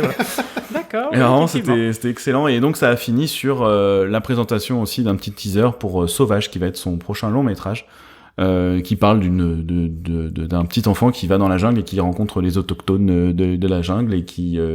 le trailer se termine sur des arbres qui tombent avec des bruits de machines derrière, voilà, donc on se doute que c'est l'humanité qui vient tout défoncer. Et voilà, et c'était très intéressant parce qu'après il y a eu un petit Q&A, des petites questions-réponses, et puis en fait ce pauvre Claude Barras n'a pas l'air très heureux, en tout cas pas très optimiste plutôt par rapport à l'avenir de notre monde. Et il a essayé tant bien que mal que d'être positif, mais c'était très très drôle. C'était très drôle de voir que bon, voilà, il va pas faire des films joyeux de toute sa vie. Il en faut aussi. Mais c'était super cool, ouais. C'était vraiment chouette. Et puis c'est des films en stop mo qui sont assez rigolos et en même temps qui parlent de choses sérieuses et tout. C'est pas fréquent, je trouve. C'est souvent à Annecy, c'est un peu les films qu'on a du mal à aller les voir. C'est des films en noir et blanc. Écran d'épingle, sable animé, et les films en stop mo. C'est les 4 trucs où tu te dis, si j'ai pas passé une super nuit, je vais dormir pendant la séance, c'est sûr. Et là, c'était quand même vraiment sympa. C'est horrible de parler comme ça. Bravo, hein, bravo. Hein, non, mais faut dire ce qui est. C'est vrai que il y a des films. Du racisme anti-autre animation. Hein, je suis désolé. Il faut être prêt à les regarder. C'est vraiment quand c'est très lent, et tu sais, comme les films contemplatifs de manière générale. Tu prends du Terrence Malick ou du je ne sais qui, il y a des fois, faut être bien réveillé parce que c'est festival, t'es fatigué. Interstellar, même Interstellar, je suis désolé. Même s'il est incroyable, si t'es pas réveillé, il y a des moments t'es là où tu piques du nez, quoi. Ah bah oui, mais bon. Tu commences à 8h le soir. C'est mort. Tu finis ta nuit, enfin tu vas dormir direct, quoi. Bon, alors, qu'est-ce qu'on a vu d'autre ? Bah messieurs, c'est le moment de reparler de VR, je pense. Eh ben oui. C'est ce qu'on a vu ensemble, mon petit Djeko. Non, de XR. Donc tout ça, c'était la journée de lundi. Là, on passe sur la journée de mardi. Exactement. Donc vous inquiétez pas, on va pas faire aussi long que sur la première journée. Donc mardi matin, on va à cette conférence sur le XR, sur la XR. Sur la XR. Où on a vu différents panels avec différentes questions qui ont été posées. Comment on finance la XR, comment est financée la XR. Qui finance encore ? C'était la question. Ouais, qui finance encore la Eh ben, qui la finance XR ? encore ? La question a été posée, mais pas vraiment répondue. D'accord. Okay. Alors, merde. Si plus ou moins par des VC, des venture capitalistes. Merci. Putain, ça veut dire quoi ça ? En fait, c'est des investisseurs privés Des gens qui vont... Non mais c'est ça. Des gens qui vont financer, c'est leur boulot en fait, ils vont financer des startups, qui vont financer ce genre de choses parce qu'ils croient en eux, quoi. Voilà. C'est ça. Simplement. On en revient à la conversation de tout à l'heure. Aujourd'hui, il y a un marché qui est en fabrication avec des gens qui sont pas encore habitués à à consommer ce type de médias. Du coup, ça se cherche un petit peu. Et effectivement, c'est peut-être pas demain, tout de suite là, que Disney va se lancer dans la XR pour faire sa prochaine narration. Par contre, il y a des choses qui ont été expérimentées qui sont assez cool. Tu sais ce que je trouve, pardon, je voulais juste rebondir. Tu sais ce qui est aussi compliqué par rapport au marché, c'est que moi qui ai un casque par exemple, je trouve que ça demande un deuxième effort derrière quand tu dois acheter le film. Ouais, tout à fait. Il faudrait une espèce de Netflix de la VR, tu vois, et évidemment une démocratisation du casque. Hein. Mais aujourd'hui, c'est plus une façon de consommer d'aller acheter un court-métrage. Tu vas acheter un jeu, encore, ça peut se faire, même sur Steam, hein, tu vois. Tu vas louer un film. Mais et encore, la VOD, je connais pas beaucoup de gens qui font véritablement de la VOD. Il y en a. J'ai un cousin aux États-Unis qui s'appelle John Streaming. qui me passe beaucoup de films de temps en temps. Non. Par contre, il n'y a pas de plateforme streaming en VR à ma connaissance. En VR, je ne crois pas. Non, mais tu as raison, mais justement, ils en parlaient aussi de la diffusion de... Alors apparemment, il y a Arte qui fait pas mal de choses en VR et en AR. Le deuxième que j'ai vu était un d'Arte, justement. Voilà, notamment des concerts, et ils parlaient justement de... Il y avait... Ah oui. Parce que l'expérience est géniale, parce que bien sûr. C'est une vraie... C'est justifié de vivre un concert de cette manière-là. Et du coup, toi, ça leur permet de vendre des milliers de tickets gratos aussi. Ouais, toi qui as un casque, quand tu l'as eu, t'as commencé à chercher du média, du coup, t'as réussi à trouver des trucs intéressants? Bah non, parce que c'était il y a 3 ans, je crois. Ouais, c'était à 3 ans, je l'avais pris pour Beat Saber en particulier. Et non, finalement, ce que je trouvais plus à l'époque, c'était des expériences interactives. Par exemple, l'alunissage de Apollo 11, tu vois. Ça, c'était incroyable pour le coup, tu vois. Techniquement, ça valait pas un copec. Mais alors, l'expérience d'être dans la fusée, d'atterrir et tout, parce que c'est toi qui devais atterrir sans te cracher, machin. Mais après, en termes de film pur, j'avais beaucoup de mal à trouver. Beaucoup de mal. Après, je savais peut-être pas où chercher. Moi, je regardais sur Steam principalement, tu vois. Mais après... Mais j'ai même eu plus de facilité à trouver du porn qu'à trouver du donc ouais, c'est dire à quel point c'est difficile en fait d'en trouver, je trouve. Mais justement, alors aujourd'hui ça a changé, ça fait 2 ans que j'ai pas dû regarder de moi-même. Ouais, non mais ils en parlaient justement, il y avait des créateurs, des producteurs qui avaient leur studio et qui font ça. Visiblement, il y en a quand même pas mal au niveau pub, au niveau concert, au niveau expérience immersive, au niveau narratif aussi. Mais après, c'est pour par exemple, il y en avait un qui avait fait toute une expérience sur Paul Klee, le plasticien, et justement, il expliquait que c'était pour une exposition. Pour ce genre de choses qu'ils appellent le LBE, je crois, Locally Based Experiments. Exactement. Je crois que c'est ça, ou Experience, si je dis pas de conneries, mais vous chercherez voilà. Donc voilà, pour des choses qui sont vraiment locales, donc c'est-à-dire que on va se balader en VR dans je dis n'importe quoi, mais le temps que Notre-Dame soit reconstruite, on pourrait très bien se rebalader dans Notre-Dame en casque de VR à l'intérieur de Notre-Dame. Enfin, je veux dire, voilà. Bien sûr, mais ça c'était de toute façon c'était déjà un objectif dès le départ de la VR, notamment pour toutes les personnes qui sont handicapées ou qui peuvent pas forcément se déplacer, etc. De pouvoir eux aussi leur donner accès à la culture de manière très facile.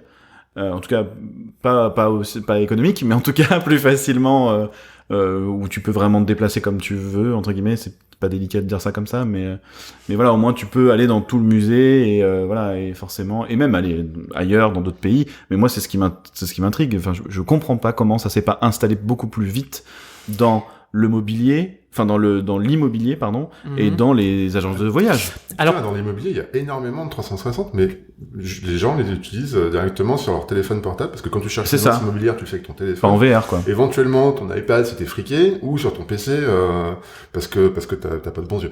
Mais grosso modo, tu affiches ton image 360 embed dans un site web, et en fait, peu de monde ne dispose de casque de réalité alors que ce serait trop bien.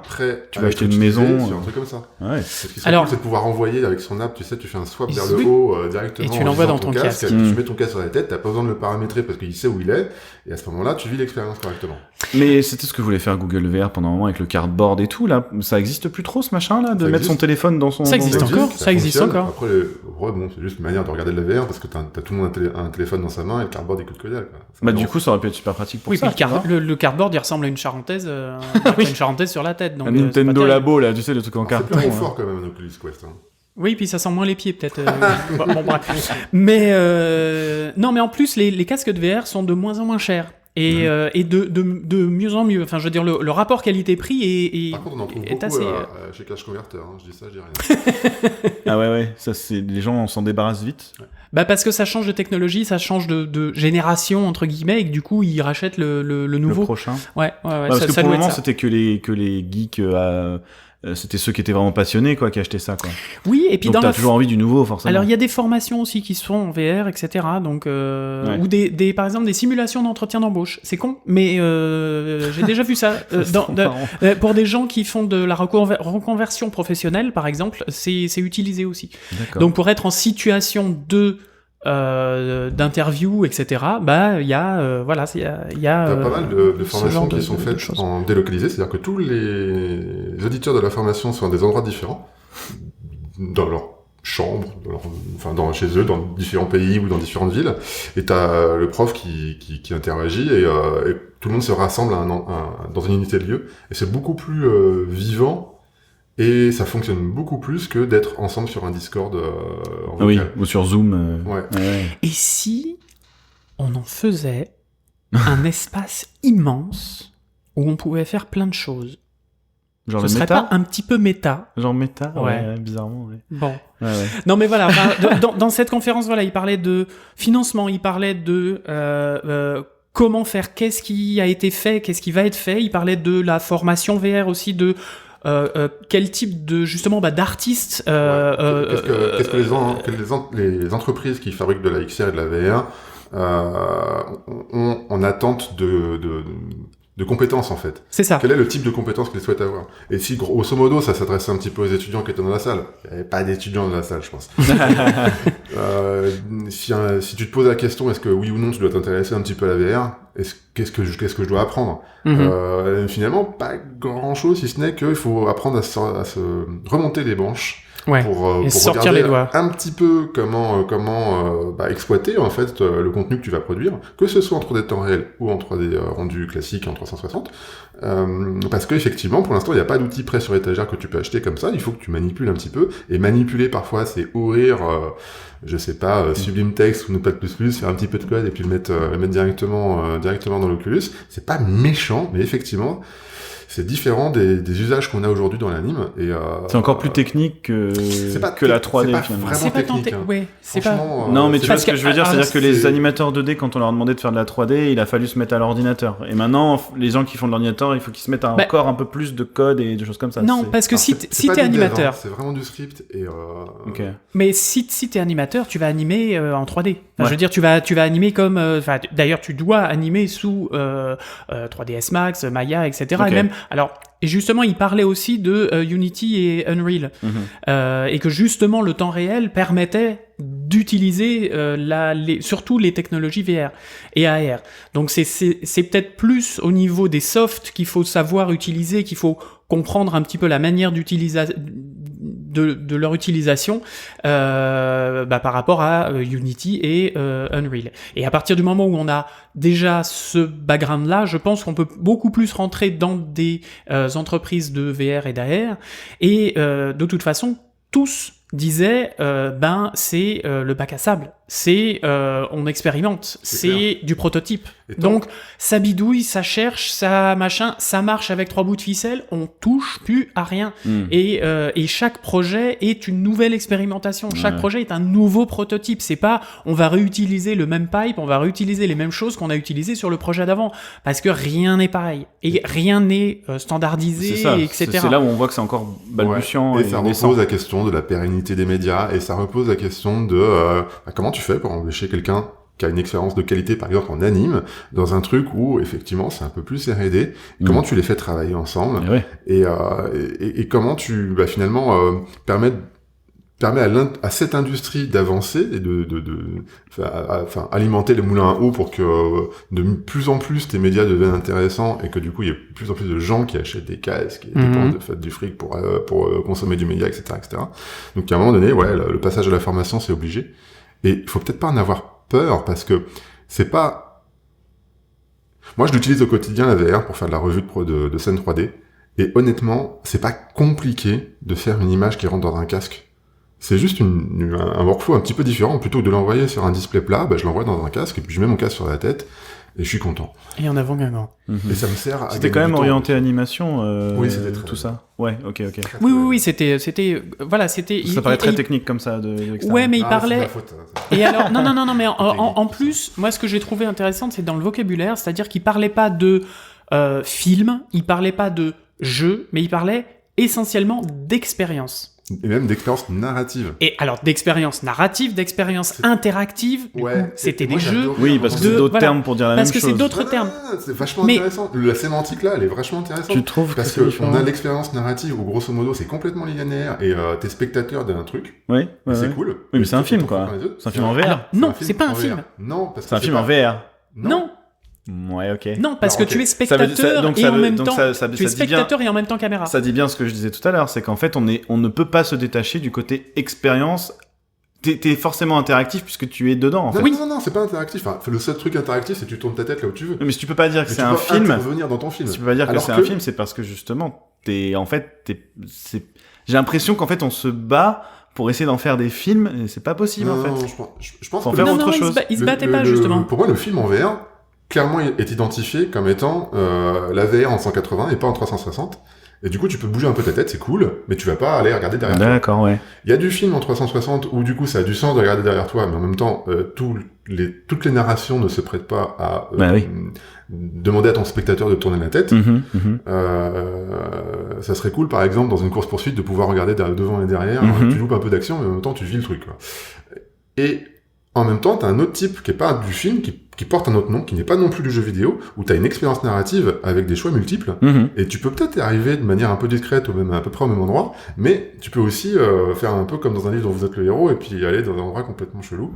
Ouais, en fait, j'ai l'impression que c'est ça le truc, ce serait presque le rêve ultime, c'est de se faire une histoire tellement à branches multiples, mais ça demanderait un développement de 12 000 ans, tu vois. Mais il commence déjà à le faire, ce genre de choses. Plutôt que de regarder un film 1000 fois exactement les mêmes images, tu l'expérimenterais de manière un petit peu différente. Eh ben, un petit peu comme l'épisode de Black Mirror.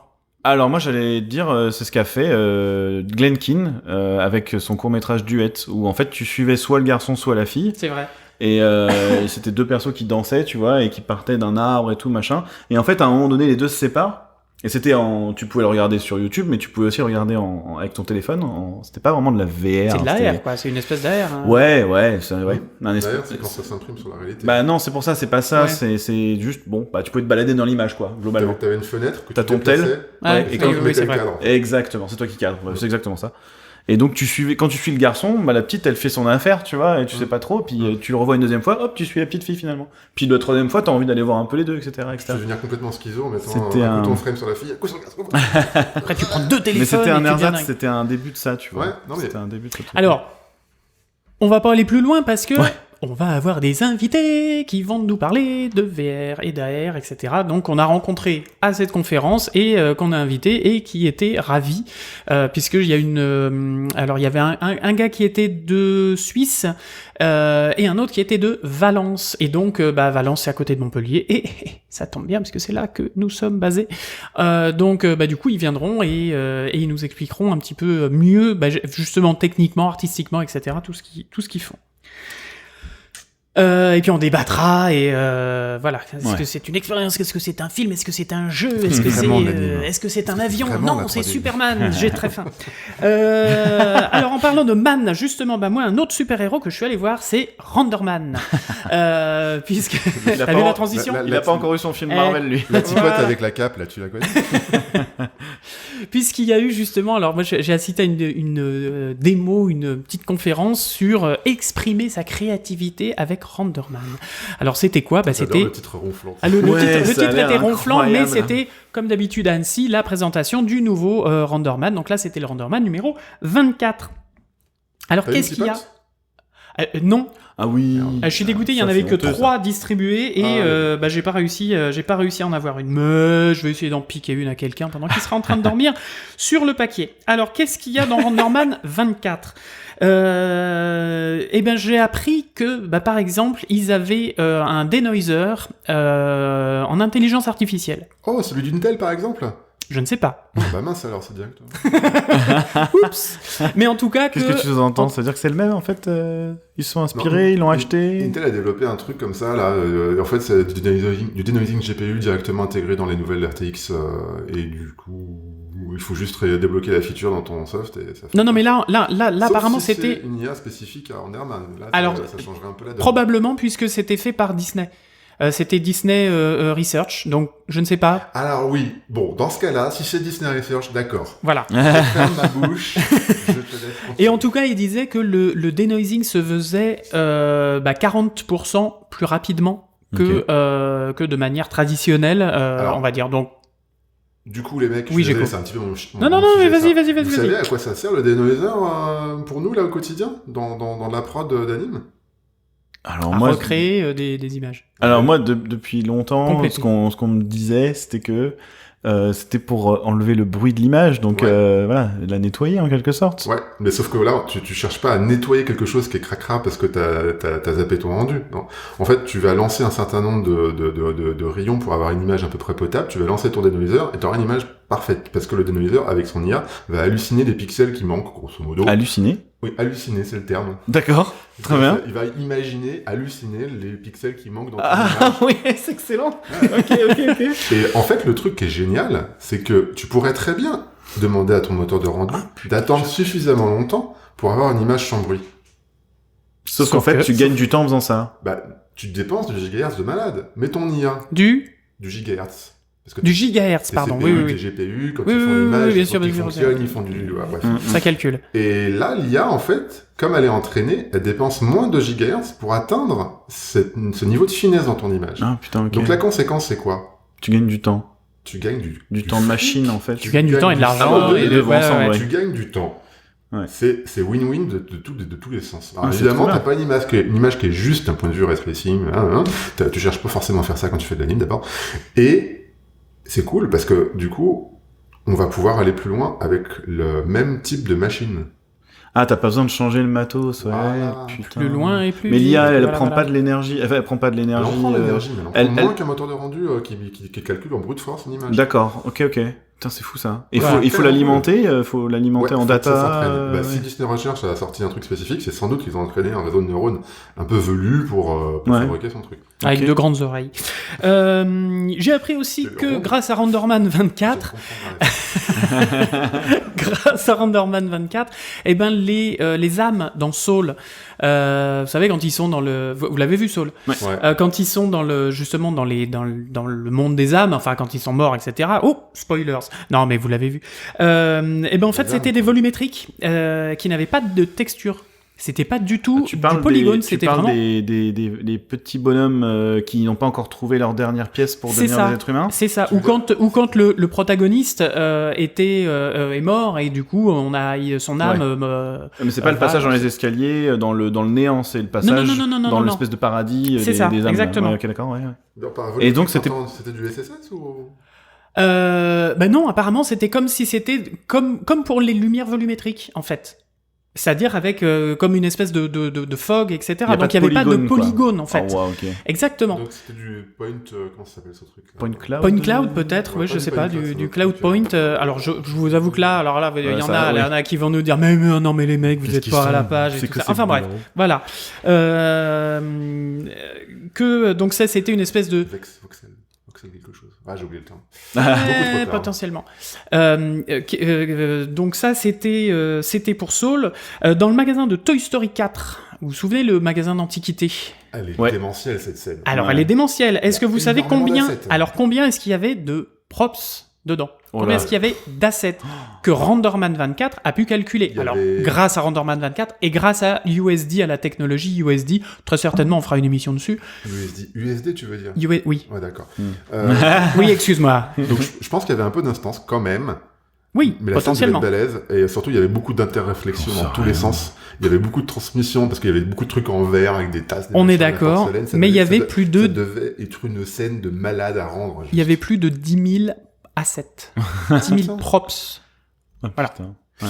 Donc, Il y a un voilà, mais que... à les poser les uns les autres. Bah Ouais, j'imagine, ouais. Ça doit être Non, marrant, je pense qu'il y a eu un peu d'Houdini quand même par là-dessus. Je me demande quelle taille ça fait une base de données pareille, en termes de poids fichier. Ouh, alors, bah justement, en termes de poids, de rapidité de calcul, etc. Dans RenderMan 24, il y a une fonction qui s'appelle le Live Stats qui te permet de voir en temps réel donc les statistiques de ta scène, de voir combien t'as de polygones affichés. Alors bon, ça vous allez me dire bah oui mais ça on l'a Maya le faisait déjà, déjà, bah oui. merci. Oui, mais justement tout ce qui est la vitesse de rendu, la vitesse de Oui, non mais bien sûr. Non mais enfin en tout cas il y a beaucoup de stats qui sont faits, ils ont fait un gros boulot là-dessus pour avoir justement des retours sur la lourdeur des scènes. Attends, tu veux dire qu'ils ont attendu RenderMan 24 pour le faire? Non, mais en tout cas, alors ils n'ont pas attendu RenderMan 24 pour le faire, parce que pour le faire, en retour et d'avoir un backlog qui te dit, voilà, ça marche comme ça. Mais là, c'est le côté live. C'est-à-dire que tu bouges quelque chose et tu vois effectivement sur quoi tu joues, pour alléger ta scène, etc. Exactement. Éventuellement, tu as des systèmes d'instance ou bitmapping. Ce genre de choses. Alors, il n'est pas rentré dans le détail. Il n'est pas rentré dans le détail, l'ami Dylan, qui présente systématiquement RenderMan. Moi, ça fait 10 ans que j'y vais et... Ça fait 10 ans que j'y vais et 10 ans que c'est le même. Donc, et puis il bouge pas, hein, il doit être conservé dans le formol. Mais en tout cas, il est adorable. 24. Hein? RenderMan 24. 24, ouais. Ouais. Je crois que c'est le même depuis 24 ans. Je ne sais pas, mais en tout cas, ça fait 20 ans. Et il a fêté ses 20 ans de boîte. Il lui manque 4 camarade. petits potes. Il lui manque 4 petits potes. Et puis, ils utilisent aussi un procédé qui s'appelle le XPU. C'est-à-dire qui va mixer le GPU et le CPU. Ah, ça, c'est le nouveau truc maintenant. C'est le nouveau On va mettre truc. X partout Exactement. pour mixer les techniques, quoi. Exactement. Non, mais ça se fait pas déjà dans d'autres moteurs de rendu? Alors, ça se fait déjà, mais en tout cas, là, ils arrivent à faire ça, enfin, c'est ce qu'il nous a expliqué, et que du coup, c'était 9 fois plus rapide que le RIS, donc l'ancien système avec lequel qu'ils utilisaient pour rendre leur scène et calculer tout ça. On en avait déjà parlé du RIS, mais du coup, ils ne l'utiliseront plus. En fait. Hein? Ils sont à fond optimisation. Oui, ils sont à fond optimisation, exactement. Les stats, plus le denoiser, plus ça, là. Ouais. XPU, XPU, ouais. Du coup, ça veut dire qu'ils sont en train de se préparer leur pipe pour les prochains écrans 8K, je sais pas quoi, HDR. Ouais, je vois pas de quoi tu parles. En même temps, tu parlais de films, tu parles de Toy Story 4 et tout, enfin, c'est pas tout nouveau non plus, quoi. Non, mais il parlait aussi par exemple, par rapport à RenderMan 24, de Lucas. Et il prenait comme exemple, justement, Lucas pour...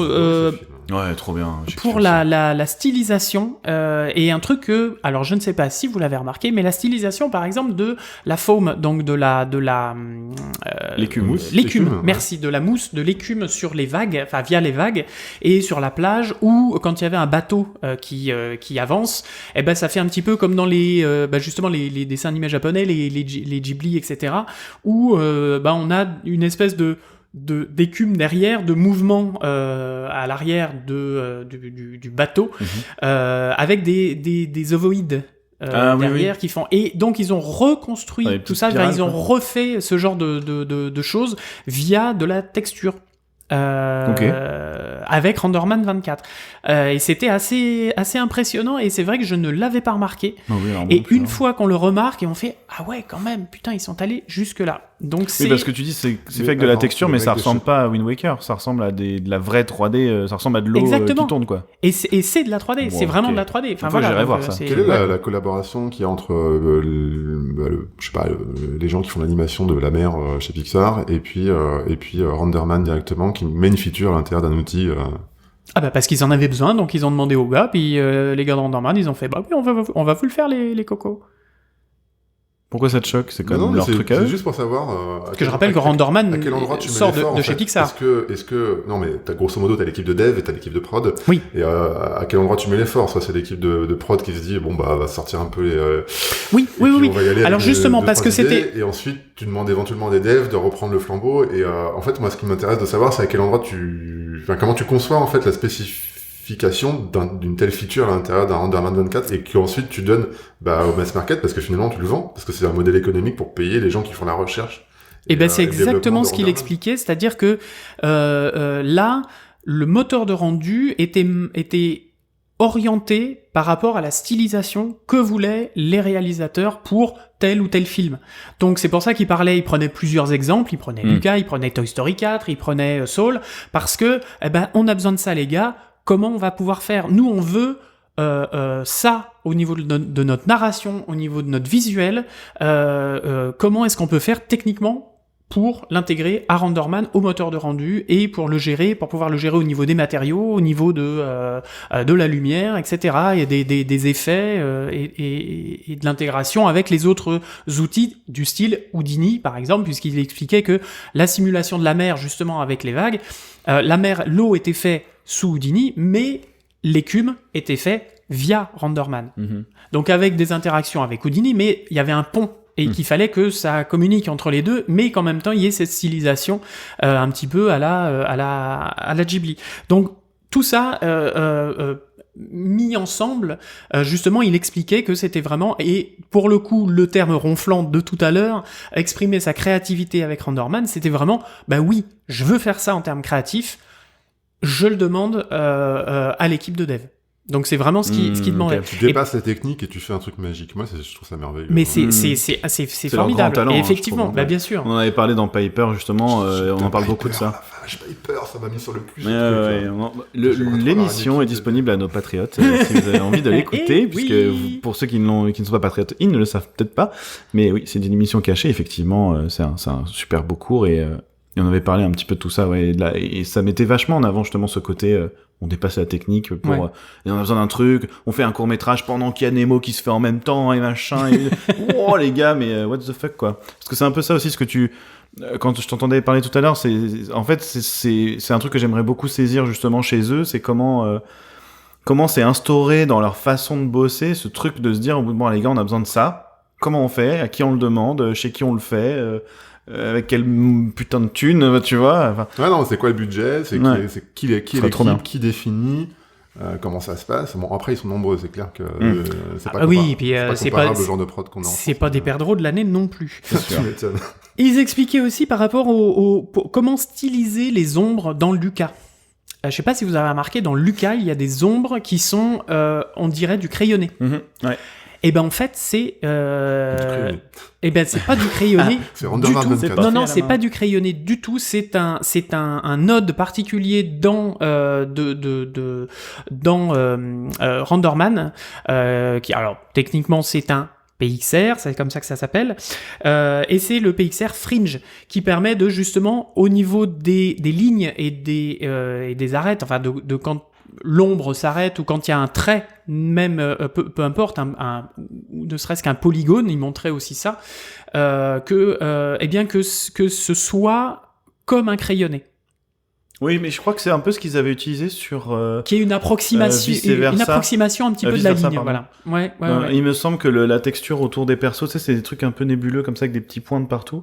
Et je me souviens avoir entendu cette explication pour le même genre de truc. Donc je pense que c'est un truc qu'ils ont réutilisé ou redéveloppé, ou tu as précisé de cette expérience-là. Potentiellement, mais en tout cas, ça, c'est du calculé, c'est pas du dessiné et plaqué dessus avec un logiciel de compositing. C'était vraiment calculé comme ça et fait comme ça, et c'était assez impressionnant de voir la manière dont on pouvait justement le côté fringe, donc frange un petit peu mal terminé en fait, pas franc, pas une limite pas claire, voilà. C'est moi qui suis pas clair. Je veux ma tartiflette. Tu peux lancer le grill, non, ça va faire du bruit, tes conneries. Mais voilà, ils expliquaient qu'ils pouvaient justement l'augmenter, enfin ils avaient un vrai contrôle dessus en plus, donc c'était pas juste un truc un peu au hasard et puis ça marche bien, tant mieux, ça marche pas, bon bah c'est pas grave, on va couper un peu au compte. Ils avaient vraiment un énorme contrôle sur cette frange. Est-ce que tu sais si c'était une passe en plus ou ça sortait comme ça dans le rendu direct C'est une bonne question. Non, mais je pense que c'était dans la passe de Shadow, tout simplement. Ok. Non, c'était une question comme ça. Hein, non. Ça avait l'air. En tout cas, il n'est pas rentré dans les détails hyper techniques, mais en tout cas, voilà, c'était ça. Ok, Renderman, c'est un super moteur de rendu, blabla. Tu fais de la créativité, t'as une bonne idée, tu t'appelles Pixar et tu l'as, c'est ça ? C'est un peu ça. C'est un peu ça, ouais. En fait, au final. C'est un peu ça. Je suis un peu dégoûté, je m'appelle pas Pixar. Bah, non, ouais. Non, ça marche pas. Arrête. Ouais, heureusement, il s'appelle pas Thanos non plus. Et aussi, alors dernière feature importante de Renderman 24, c'était l'utilisation des Material X qui sont faits par Material X, Lamas, qui sont faits surtout par ILM et qui sont des matériaux, Lamas en tout cas, qui sont des un type de matériaux particulier. Après, c'est pareil, il est pas rentré dans les détails, mais en tout cas qui permettait de faire d'autres choses en termes de texture. En tout cas, de texture surfacing, qui avait des choses vachement intéressantes en fait. Alors, j'ai pas compris, excuse-moi. Material X à l'intérieur de Renderman. Ouais. Donc ça, c'est une nouvelle feature. C'est-à-dire que elle est intégrée complètement. C'est pas, tu vas pas prendre un plugin pour le plugin Renderman qui permet d'utiliser Material X. C'est directement dedans. Du coup, aujourd'hui, on a des bases de données de Material X en prod, plus l'USD, ça voudrait dire que on pourrait se transporter du travail de surfacing un peu patate, de studio d'anime en studio d'anime sans perdre de qualité au niveau du rendu final. C'est ça que ça veut dire. C'est ça. Ok, super. Voilà. J'aime bien. C'est classe. Il y a des trucs qu'on peut pas faire avec Material X, mais la promesse que ça donne, c'est cool. Oui, mais en tout cas, voilà, quand tu les utilises... C'est la mise en place d'un standard qui permet à tous les moteurs de rendu, à un moment donné, le jour où ils les intégreront, d'être capables d'avoir exactement le même aspect d'un moteur de rendu à un autre. Modulo les différences...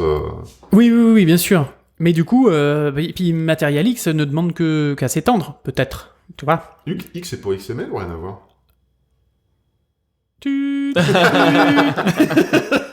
On demandera bien évidemment aux gens de chez ILM quand ils viendront, hein les gars. Moi c'était une conf vraiment remplie quoi. Vraiment, ouais, c'était toujours intéressant avec un petit court-métrage rigolo, un petit truc, beaucoup d'humour et j'avais l'impression beaucoup d'humour et quand même d'humilité.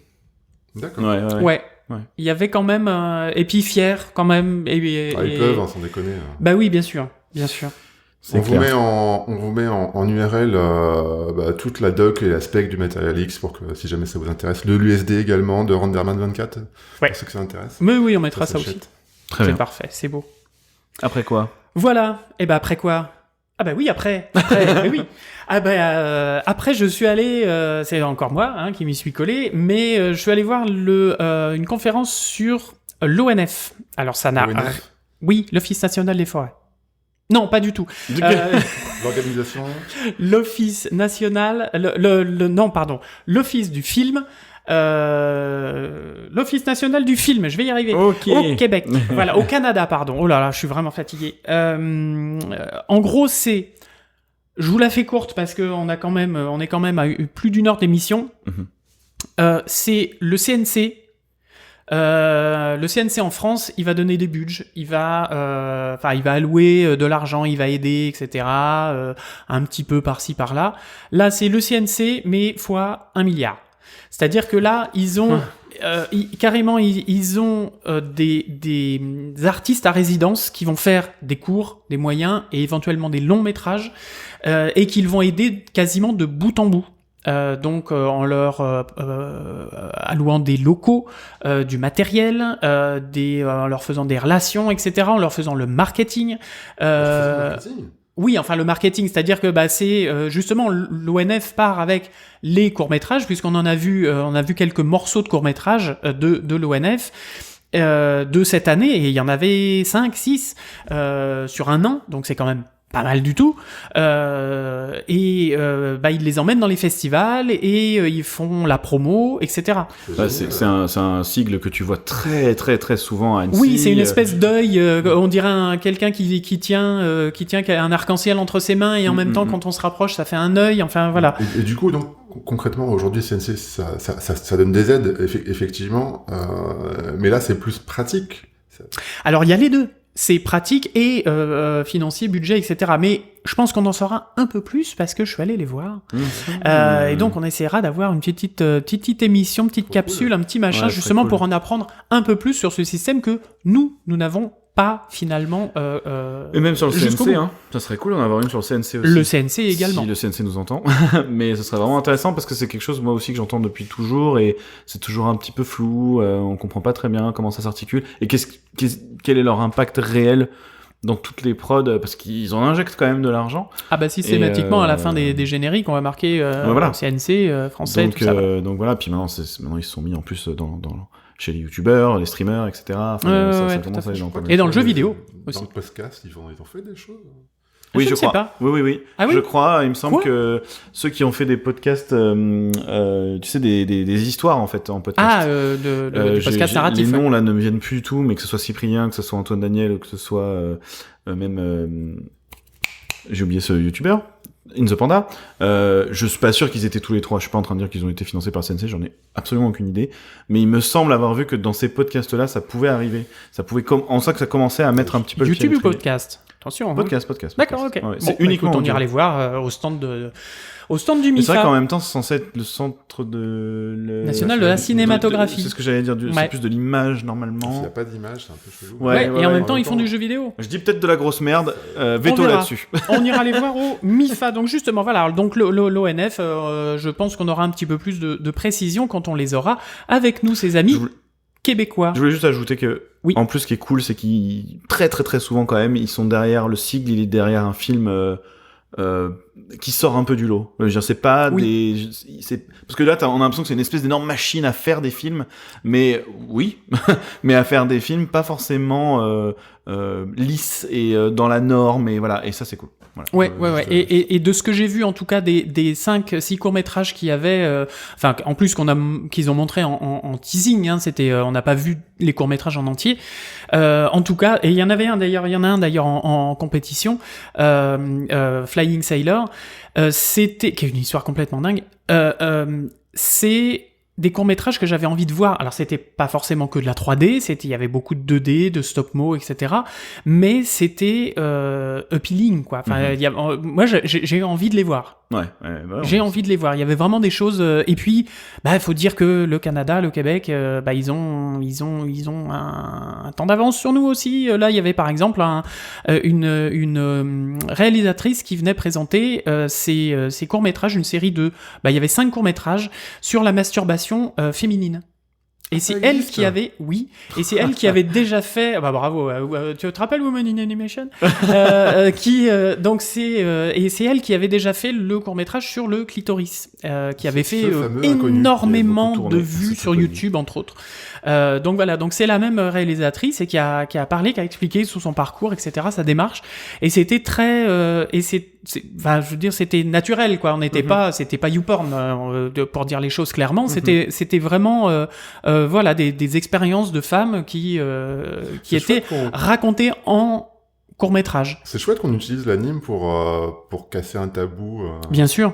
Et faire avancer. Et justement, c'est vraiment ce qu'elle voulait, faire. C'est le moyen de l'abstractiser, de le rendre le plus abstrait possible aussi, à l'image notamment. Donc ça paraît évident quand même de passer par ce média en premier, tu vois, que d'abord passer direct par un docu où tu te prends tout dans la tronche. Il faut avoir le culot de le faire, et puis en plus ça fait c'est clair. Trois courts-métrages qu'elle fait sur la thématique. 5, pardon. 5, ouais. Donc 5 qu'elle fait sur la thématique, du coup elle s'inscrit dans cette démarche-là, et il faut avoir les ovaires pour le faire. C'est clair. C'est joliment dit. Donc voilà, ça c'était l'ONF. Et puis, on a fait le MIFA, bien évidemment, parce qu'il faut pas l'oublier. Annecy, c'est aussi le MIFA, le marché international du film d'animation. Tout à fait, monsieur Toc. Et il y a 2 parties, notamment au MIFA. Une partie qui est ouverte à tout le monde, qui est un peu plus, on va dire, orientée étudiants, qui peuvent amener leurs petites démos, parler à des studios. C'est là qu'il y a les goodies. Et c'est là qu'il y a les goodies aussi. Le dis pas, ils vont tous y aller. Moi, j'ai toujours trouvé, tu vois, ça c'est marrant, le truc des goodies, depuis toujours, hein, on m'a toujours dit, ouais, Annecy, les goodies et machin. Je trouve que c'est un peu chiche de manière générale, hein. Tu pars avec un stylo et une gomme et voilà, quoi, tu vois. Voilà. Alors que je me souviens que les premières années où j'ai bossé dans ce milieu, je voyais des gens revenir, les sacs pleins. La valise remplie de t-shirts. Ouais, c'est n'importe quoi. C'est la récession, ma on a eu 3 tote bags avec une affiche dedans et un stylo, donc c'est vrai que voilà. Oh, tout de suite. Non, j'exagère, mais quand même. On a eu des pins. Donc il y a des goodies, en tout cas, c'est sûr, mais c'était pour dire que c'est ouvert à la première partie, donc qui est ouverte aux étudiants, où il y a tous les studios, où il y a les beaucoup de trucs comme Unreal, etc. machin. Des aussi. softs. Des softs, voilà, merci. Du hardware et du software. Ouais. Oui, du hardware aussi, exactement. Et en dessous, la partie du dessous, parce que c'est un préfabriqué en fait où il y a 2 étages pour ceux qui connaissent pas forcément. Et c'est vraiment comme dans des festoches, hein, des stands les uns derrière les autres comme ça. Et il y a en dessous du coup qui est beaucoup plus professionnel où là on a vraiment le sens marché international. Voilà. Les Et étudiants, international, je crois qu'ils n'ont pas le droit de rentrer ou Non. juste une fois. Oui, je crois qu'ils ont un jour d'autorisation pour aller. C'est vraiment l'endroit où on discute business, où on fait d'autres rencontres aussi. Il n'y a pas que de la vente de films ou de la vente de publications. Mm-hmm. Oui, mais après c'est des stands qui sont régionaux mais internationaux. C'est-à-dire qu'il y a le stand de l'Afrique du Sud, il y a le stand de l'Israël, du Japon, etc. Donc voilà, on peut aller voir aussi. Et ce qui est vachement intéressant, je trouve, du coup, et quand on est étudiant aussi, c'est pas mal d'aller voir, ou professionnel, mais c'est pas mal d'aller voir aussi ces stands pour voir un petit peu ce qui se fait ailleurs, parce que on a en général on regarde ce que on fait en France, éventuellement ce que font les voisins un petit peu autour, un peu d'Espagne, un peu de Suisse, un peu de machin, et aux États-Unis, et États-Unis, Canada, voilà, mais ça s'arrête là. Mais là, on peut aller voir justement, qu'est-ce qui se passe en Turquie. Il y a de l'animation en Turquie. Parce que tiens, au Chili aussi. L'Algérie, on n'était pas. Et c'est pareil, voilà. Non, il y a un truc qui est assez évident pour moi sur SMIFA. Ça fait un moment que je n'étais pas venu au festival d'animation d'Annecy. J'ai découvert des pays qui ont popé, grosso modo. Mais ça existe. Qui avant ne faisaient pas d'animation. Peu, en tout ouais, cas, tout à fait. n'étaient pas dans les festivals, je ne les voyais pas. Et là, ils sont visibles. Il y a une vraie exposition, ouais. La série qui a été réalisée, il y a du court qui a été réalisé, parfois du long. Alors, ok, les niveaux sont inégaux, en même temps, pourquoi pas. Oui, il y a des trucs cool, hein. Moi, j'ai vu des trucs en me baladant, je vois. Okay. Ouais, il y a des trucs cool. Il y a un tel besoin de médias, il y a un tel besoin aussi d'avoir de l'histoire localisée. C'est important pour l'identité des personnes.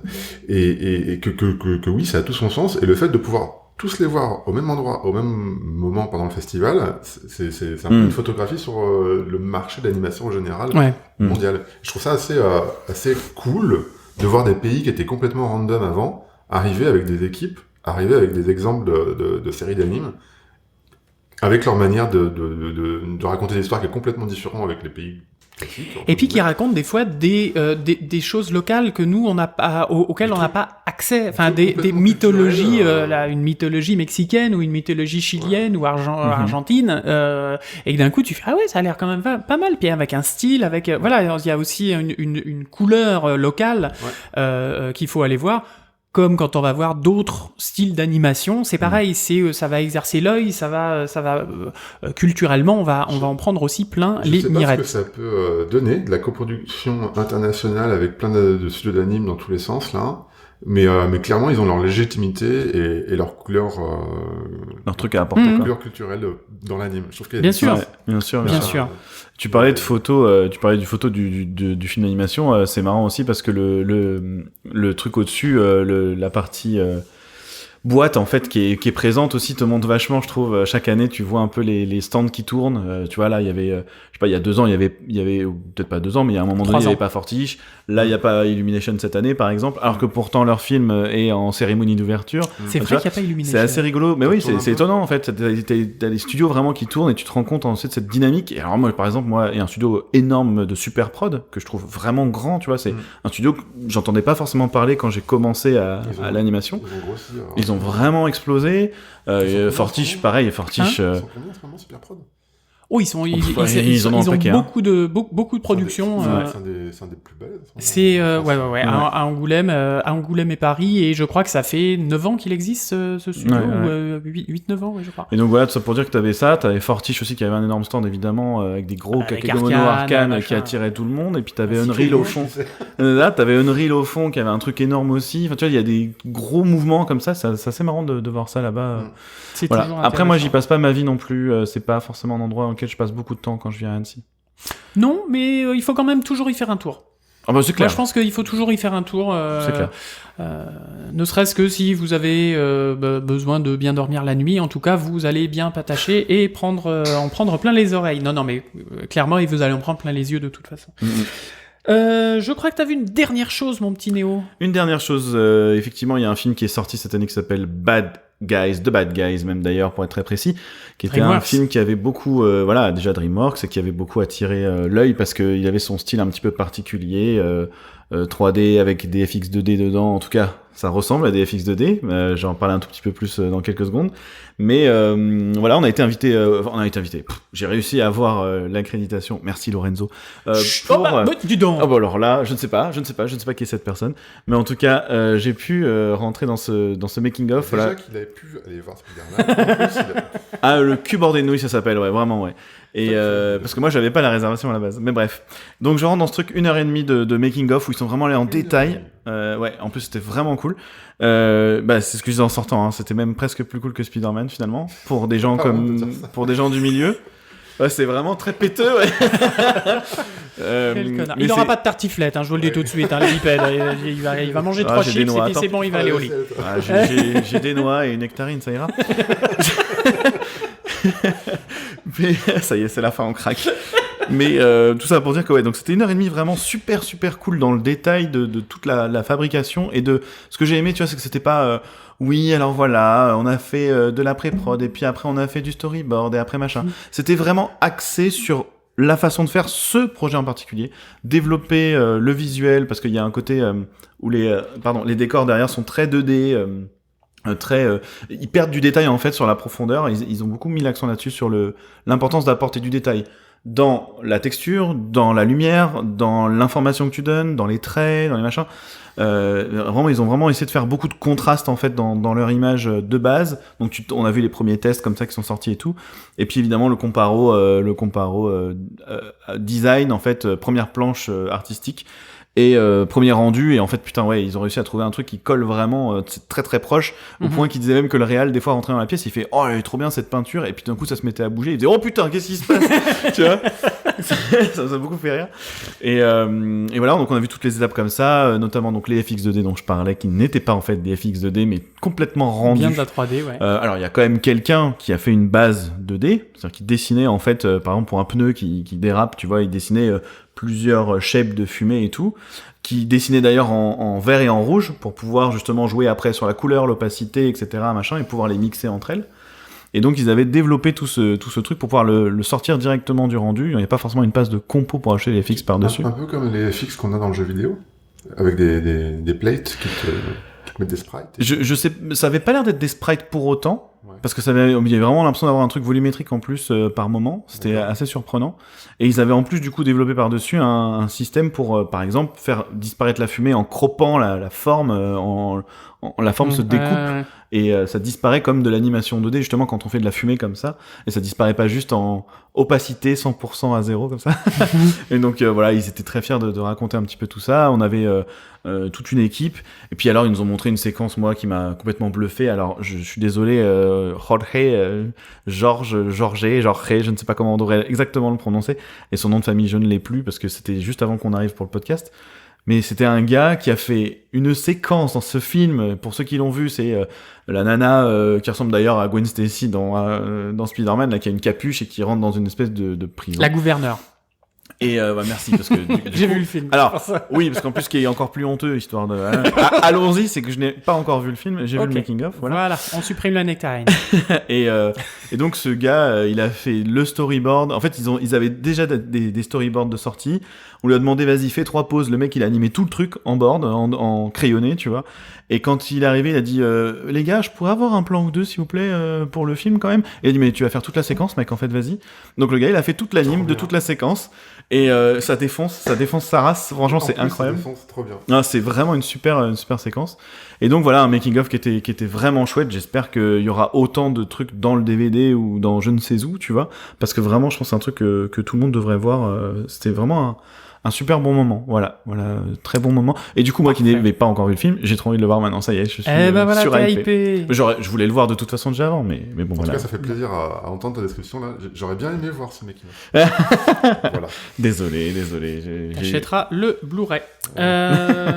Voilà. Et puis bon, comme d'habitude à Annecy, il y a les lots de plage, de farniente, de cocktails, de fromage. Et d'ailleurs, en parlant de fromage, on va attaquer cette tartiflette, mes petits amis.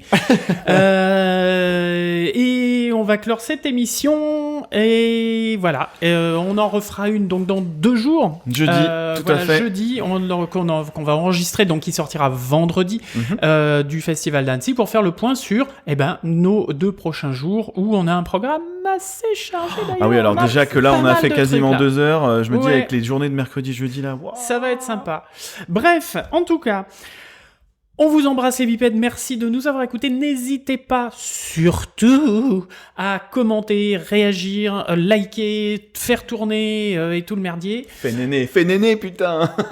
Qu'est-ce qu'il raconte ? Fais néné le podcast, qu'est-ce qu'il y a ? Vas-y, fais tourner. D'accord, voilà. Bah oui. Ouais. Bah oui, bon, t'auras un verre d'eau avec tes cerneaux de noix.